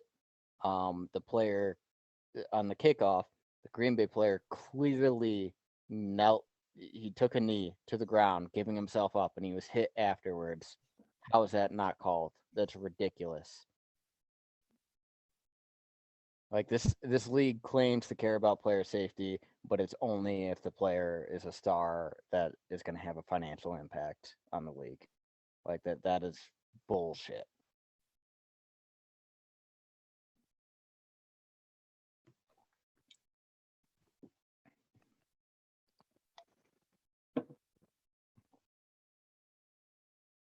Fucking outside toss to AJ Dillon? Why? Hey, I say run the ball, and what do? Toss. Dude, just send it up the gut, man. Not even a toss to Aaron Jones. Let's toss it to AJ Dillon. Oh my god. I don't like the toss play, man. Like it's No, it doesn't seem to work for us for years. I mean I use don't that like shit on Madden. I don't like the toss play without a fullback in the backfield for a lead block. I don't mind the toss play if it's like an offset power formation, not power ride, but like a fullback off to the side. Yeah. Then you can he gets a little bit like I don't mind the toss play then, but I don't like I hate single backfield toss play running back. Yeah. Dude, I don't understand why this team is so hesitant to just be a grinder when it comes to closing time. Just run it up the middle, and They're never they gonna know be a what's grinding coming. Let's team beat as them. long as now we're in a 3rd and 8. This Pittsburgh game, could be getting the ball back with almost 4 minutes left.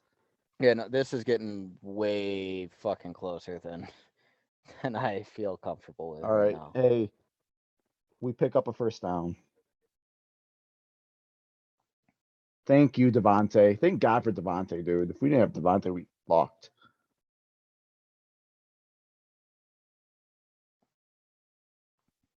I will say this too, because they're There's showing been zero offensive rhythm in the second half, man.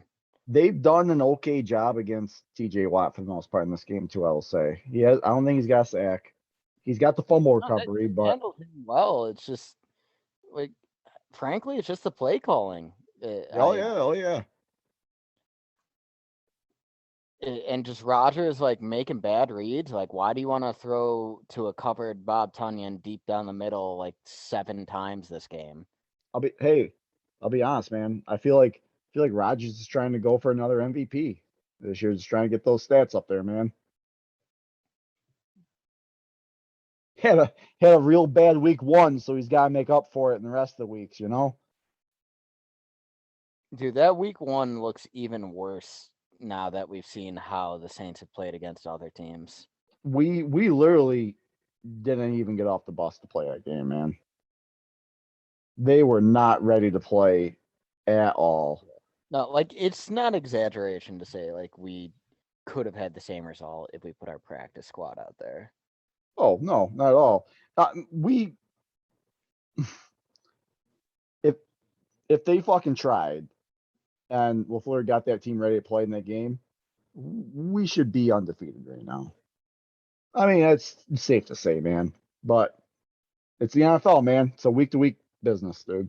So can beat the best team in the league 1 week and then lose to the fucking worst team the very next week. Speaking of undefeated, looks like the Broncos are gonna lose today. I think I Okay. saw Cowboys beat the Panthers. So I think that leaves the Raiders as the last What are you undefeated. doing? What are you doing?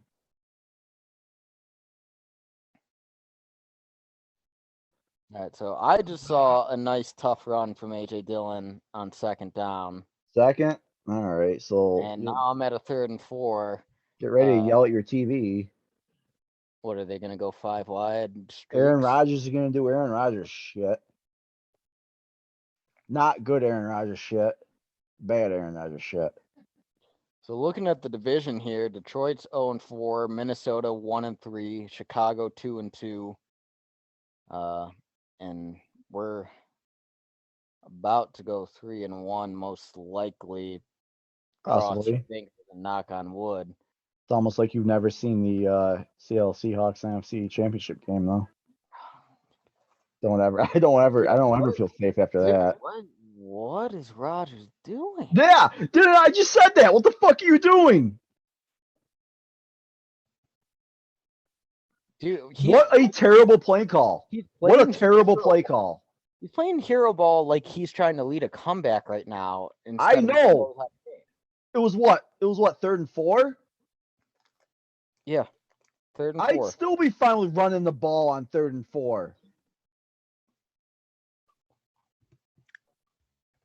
Jesus Christ. I mean, some of LaFleur's play calling or Rodgers' audibles, one or the other, has been questionable at times. This might be one of the worst play calling / Rodgers audible games I've ever seen them play. I mean, it's been bad in this game. I mean, we're probably never going to get the full story. You know, maybe 20 years from now, a book will be written. But to me, when I look at the progression of this Matt LaFleur offense from when he first came here to now, it couldn't be more obvious that he had a system he wanted to install, and Aaron Rodgers has slowly exerted more and more influence because he's like, hey, I'm a Hall of Fame quarterback. I deserve a voice. And this offense, it's got Aaron Rodgers' signatures all over it. And like, yeah, sometimes that can be great, but dude, Aaron Rodgers, one of his strengths is not closing out games. No, he's not known for comebacks, and he's not, like, frankly, he hasn't shown himself to be super strong within the 10-yard line in recent years. It's just he doesn't believe in running the ball. He wants to take deep glory shots. As great as Rodgers is, he's not Tom Brady in the fourth quarter. I'll say that right now. Also, he admitted in an interview that LaFleur's system, when he came in, LaFleur's system doesn't allow quarterbacks to call audibles. LaFleur's play calls aren't like, you can't audible out. He changed that for Rodgers. Rodgers the only quarterback. Well, he allowed Rodgers to do audibles. Like, if Jordan Love takes over, when he does, Jordan Love's not allowed to change the play call at the line of scrimmage, to change from a run to a pass type thing. Oh, that's only Rodgers. I mean, you want to give Aaron Rodgers that ability because he is a Hall of Fame quarterback. Ideally, he wouldn't abuse it as much as he evidently does. He abuses that. I hope that LaFleur learns and grows from that, and that he does give Jordan Love some opportunity there. You know, he obviously, Love is going to have a shorter leash than Rodgers. But yeah, I think the quarterback should be able to read the field and make some changes. All right. So, I mean, we're up 2-score games still, but holy fuck, dude, that's a 20-yard punt return. What did I tell you about special teams and turnovers? Special teams and turnovers. Yeah. Dude, how much you want to bet? If we didn't get that fucking fumble recovery earlier in the game that directly led to 7 points, we would be shitting our pants right now. Do you want to see the softest fucking play or zone coverage you've ever seen in your life? I guarantee it, on this drive, you see them playing like 10 yards off every play. We're playing off. I guarantee it. Oh, yeah! Oh, yeah! Never mind! Eric Stokes interception, baby! First interception of his career. Oh, yeah! All right, I'm going to be keeping my eye on him. So he started, pressed, backed off. Oh, jeez, I'm like at least a play behind you. I just saw a dump off. I'm sorry I ruined that for you, but yeah, I just saw a dump off to Harris that it's the next play for a couple yards. The next play. Man, good job, fucking Stokes. I mean, I think it's more of a bad throw by Roethlisberger than anything else. Like, it is a terrible throw, but good job, Stokes, dude. All right, so Stokes off coverage. Oh yeah, that was just Roethlisberger had no business throwing that. Yeah, I mean, and Stokes had Savage him was there too. Savage closed in with the shade coverage too. I mean, bad throw, but hey, you got the pick, man. Good job, Stokes. Well, I think we've got a legit number 2 corner. Let's just hope our number 1 corner can get healthy real quick. Yeah, I just looked on the commercial break to see if I can get an update on Alexander. Didn't get one. I really doubt we're gonna get. You know Yeah, what? we And I probably bet LaFleur's gonna give like he's not gonna give us an answer in the press conference. I bet we won't find out until probably midweek, man. That we're gonna gotta see if he's I practicing. suspect at this point there's probably a lot of swelling. Yeah. And we As long as probably the X-rays are negative, I mean that's probably the big thing. So as long as nothing's broken. Oh man, that was very nice to see the defense actually put the dagger in. Yeah. So rare for this Packers team. And Eric Stokes, man, they quarterbacks keep challenging him again and again, and he has stepped up in a way that I don't think we've ever seen Kevin King step up. Oh yeah. Yep. I think Kevin King definitely lost his job, but he might pseudo get his job back if Jair misses any time. I'm curious if Jair misses time, do you keep Stokes on the left side and move King over to the right to Jair's spot, or do you put King in his old spot and move Stokes to Jair's spot? No, I would move King to the other side, and here's my thinking on it. Eventually Jair's gonna come back. King's not gonna be a lifelong Packer. He's gonna be gone after this year. Stokes is gonna be here for a while. Alexander is gonna be here a while. Alexander does not switch sides. It's better to give Stokes as much experience on the right side of the field as possible because when Alexander comes back, he's taking over the left side. So to give Stokes experience on the left side probably is counterintuitive because as long as Jair's in town, he's never going to play on that side. And that, I mean, that's just my thinking, like off the cuff, off the top of my head. So I'd put King there and hope for the best until Jair gets back. But I agree. That I keep Stokes where he is now, and I put King over an Alexander spot. And my thinking is like one, like you said, is going to let Stokes keep growing in the position that he'll play long term. But also maybe it'll be good for Kevin King because like he's been could be. so bad recently over on the left side, like that maybe it's a mental thing and that him having to shift up his routine, like maybe it'll change something for him. My only concern with putting King to the other side is that's also Adrian Amos' side, which means he's not going to have the speed to have shadow coverage that you get from Savage. Savage is, We've seen aim, our safeties be interchangeable though. Like we've yeah. seen So I would flip flop them. I would put Savage. I would give Savage help with King, and I would switch Amos over there to the other side. I mean, that's just what I would do.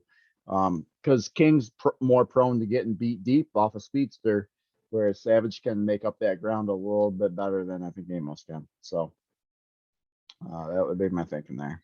But hey, we're thinking glass half full here. Alexander's going to be fine. He'll be back next week. Everything's kosher, man. 3-1. 3-1. 3-1. Which 3-1 at this point, I'm fairly certain ties us with everyone at the top of the NFC. I also would agree. There's not too many undefeated teams at this point, so I think it's only Las Vegas at this point. yeah. So kind of goes to show just how close the NFL is. So I quickly looked at our season prediction. You predicted this to be a loss. I did. So you predicted a 3-1 record, which is exactly what we have right now is 3-1.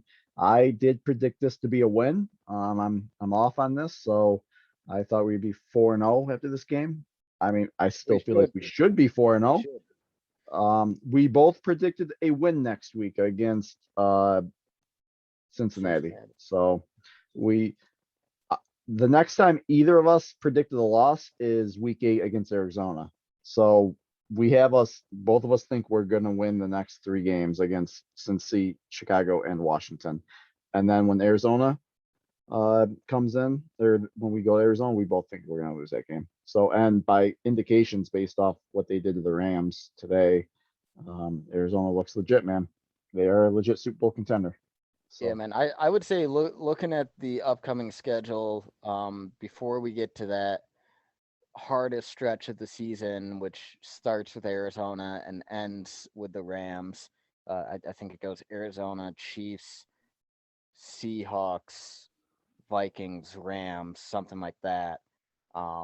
Before then, we go Bengals, Bears, Washington. Out of that group, I think the Bengals is probably going to be the toughest matchup. And honestly, I wouldn't have said that at the start of the season. They surprised me with their play. So I think next week could be an interesting matchup, maybe closer than we originally anticipated. If we can get through that, I feel pretty good about our chances with the Bears and Washington. Yeah, man, I don't ever want to really overlook the Bears. I do, as much as I fucking hate the Bears, I do get some respect for them. But I think since his offense has a pretty dynamic offense. Now, I did hear there are questions out there that Joe Mixon might miss next week's game, as if maybe the next couple of games with an ankle sprain, I believe. So also a lot plays. I know T. Higgins has missed the last couple of weeks. He's one of their big playmakers. He's missed the last 2 weeks, hasn't even been close. So we'll see if he returns to practice this week or not. Jamar. Are you ready? What was that? Yeah, I mean, Jamar Chase so far is playing like a What's talking? number 1 receiver. Yeah, pretty much they're down to Tyler Boyd and Jamar Chase right now. So if those are their only options, and I think we would I would feel a lot more comfortable about it. I think we won't have a really hard time moving the ball on offense. Next week, I think we should. Their defense has played better this year yeah. than they have in the past. They got some playmakers. They got a really good safety and what I think Jesse Bates. Yep. And they picked up Trey Hendrickson, defensive end, who he's been playing well this year. So I mean, they've got some pieces. Honestly, I kind of expect next week to be a bit of a shootout. Yeah, I can see a shootout. But next week is next week. Let's talk about our game balls here. Yeah. Let's see how many game balls we throw on here. 3 or 5? Are we doing 1 on offense, 1 defense, and 1? Yeah, we need to come up with a better system for this. Is where I think in the past we've usually done 1 offense, 1 defense, 1 special teams, but last week I think we did 5 for some reason. I don't know. Yeah, I don't know. 5 seems like a lot of fucking game balls, though. I don't know, man. It just seems like a lot of fucking game balls. I'm just gonna do 1 offense, 1 defense, and 1 just kind of like a surprise game ball that like you weren't expecting but kind of showed up to play type thing. I don't know, like a John Madden type game ball type shit thing. All right, so on offense, man, to be honest with you, it's kind of tough because no one legitimately stood out. I'll take this one. I'll say on offense, I'm gonna give it to Randall Cobb. I mean, the dude had. I was thinking Randall Cobb too because he had 2 touchdowns today. Yeah, he had that 1 third down play where he leapt up trying to catch it and maybe prevented Devontae from getting it. But overall, I thought he had a pretty good game, and I said one of my keys to the game would be a receiver other than Devontae needs to step up. Randall Cobb did that. Yeah, he did. He fucked up on that fourth down play there, but besides that, yeah, he best game he's played. I think I saw something like it's his first 2 touchdown game since 2015 or something like that.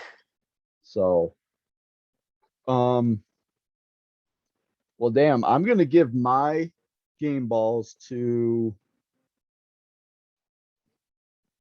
our offensive tackles. I thought they held up well again. For week 2, Rodgers had 3 sacks on the day. However, one of them was clearly not the offensive line's fault. It was Rodgers playing goddamn hero ball.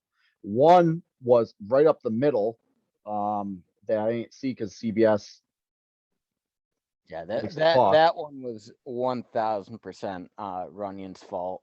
It was Yeah. a unblocked blitz up the middle that Runyon, he was left looking around, not knowing. And the third one, I can't recall off the top of my head. I'll have to go back and watch the tape, but I think for the most part, TJ Watt was not really a factor in this game. For the second straight week, to ask Billy Turner and Yosh Nijman to block Joey Bosa and TJ Watt, pretty much 2 of the best you're ever going to see all year. Man, did they fucking do a great job. So that's my offensive game ball is going to go to. I'm going to split the offensive game balls between Yosh and Billy Turner. Great job, guys. So No, they definitely played a very good game. I think we might have something in Nijman. yeah, I can see why the Packers protected him on the practice squad as much as they did. Why they gave him a salary or a pay raise to stay on the practice squad when other teams tried to poach him. Yeah, man. I mean, it's like they showed a lot of patience. I think he was on the practice squad for like 3 years 3 years, before yeah, he and shot. paying dividends. Yeah, I got a surprise game ball for my third one. I'll throw out, but we'll go the defensive side actually. Uh, who's your defensive one, man? Uh, let's see. My defense. I mean, Eric Stokes had that game-sealing interception, but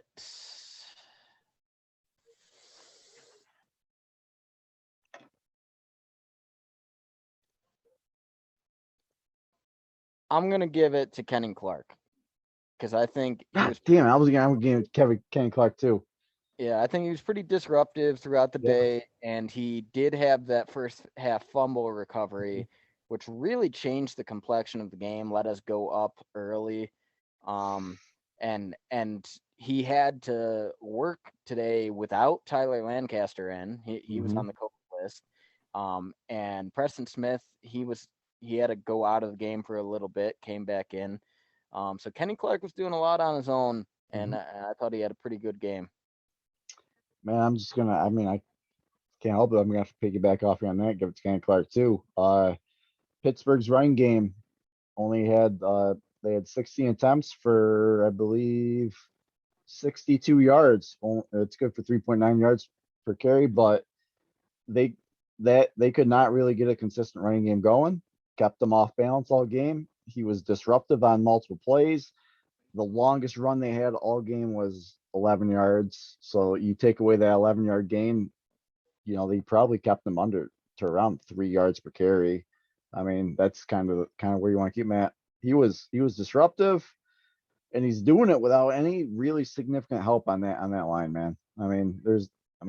We got some lunch pail guys that come in, work hard, but they're just hard workers. They don't got the skill to really take over a game like Kenny Clark does. So he's kind of on his own for that. He did a great job, I thought. So, what's your your what's your context game and game ball then? Oh, wait, What do wait. you got? Are we doing special teams before our wild card? I don't think special teams deserves a fucking ball until they earn it. Um, I I'll say, um, I want to say it was Isaac Gideon, who downed that punt. Like it was a couple inches away from hitting the goal line, and he knocked it back. So we pinned Pittsburgh at like their 4. I would Hmm. say that play is worthy of recognition on special teams. I mean, if we're gonna give a special teams ball, I guess, dude, I'm probably gonna give it to Bajorquez like most weeks. I guess like it's just gonna be like except for when Mason Crosby kicks a game-winning field goal, it's just gonna be Bajorquez probably all the other weeks. So I Yeah, don't actually, I know. mean, maybe we should just give it to the refs for that the blocked field goal at the end of the half that was returned for a touchdown, but then negated by kind of a wishy-washy penalty. Yeah, I mean, if I'm gonna give like a special game ball out for this, and it's gonna be like a unique one, I'm gonna give it to Adam Stenovich, who is our offensive line coach, man. Holy hell. So we when LaFleur came in, we let go of James Campen, who was a really respected and great offensive line coach. Like A easily lot could of have people, raised questions across the board. Like there's nothing that Campen ever did wrong.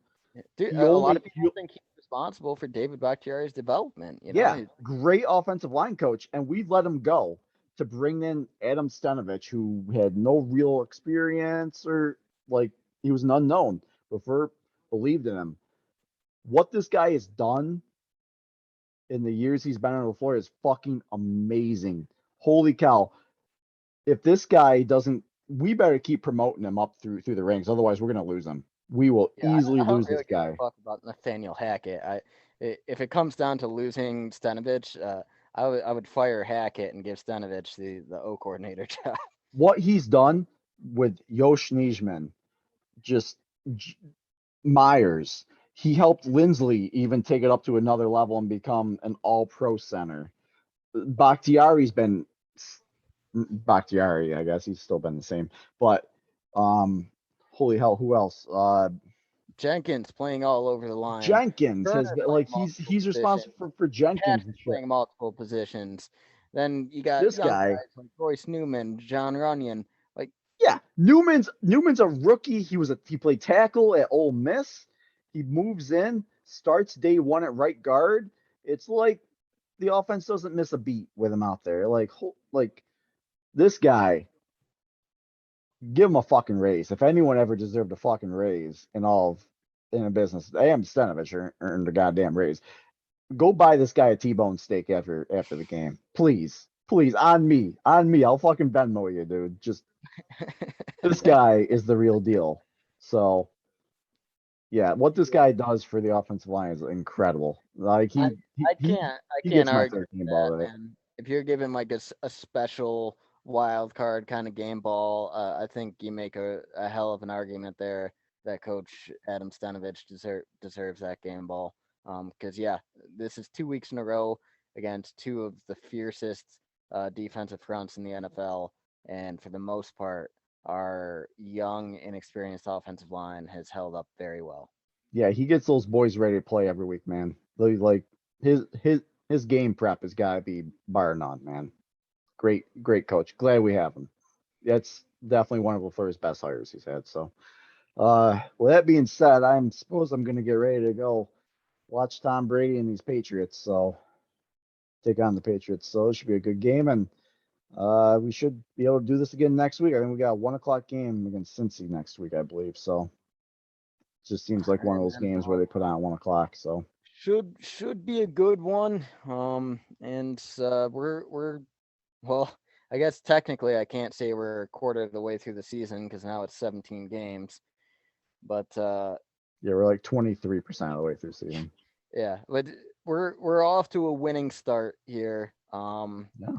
And we've got a chance over this next quarter of the season to really gain some momentum. Hopefully get some guys healthy.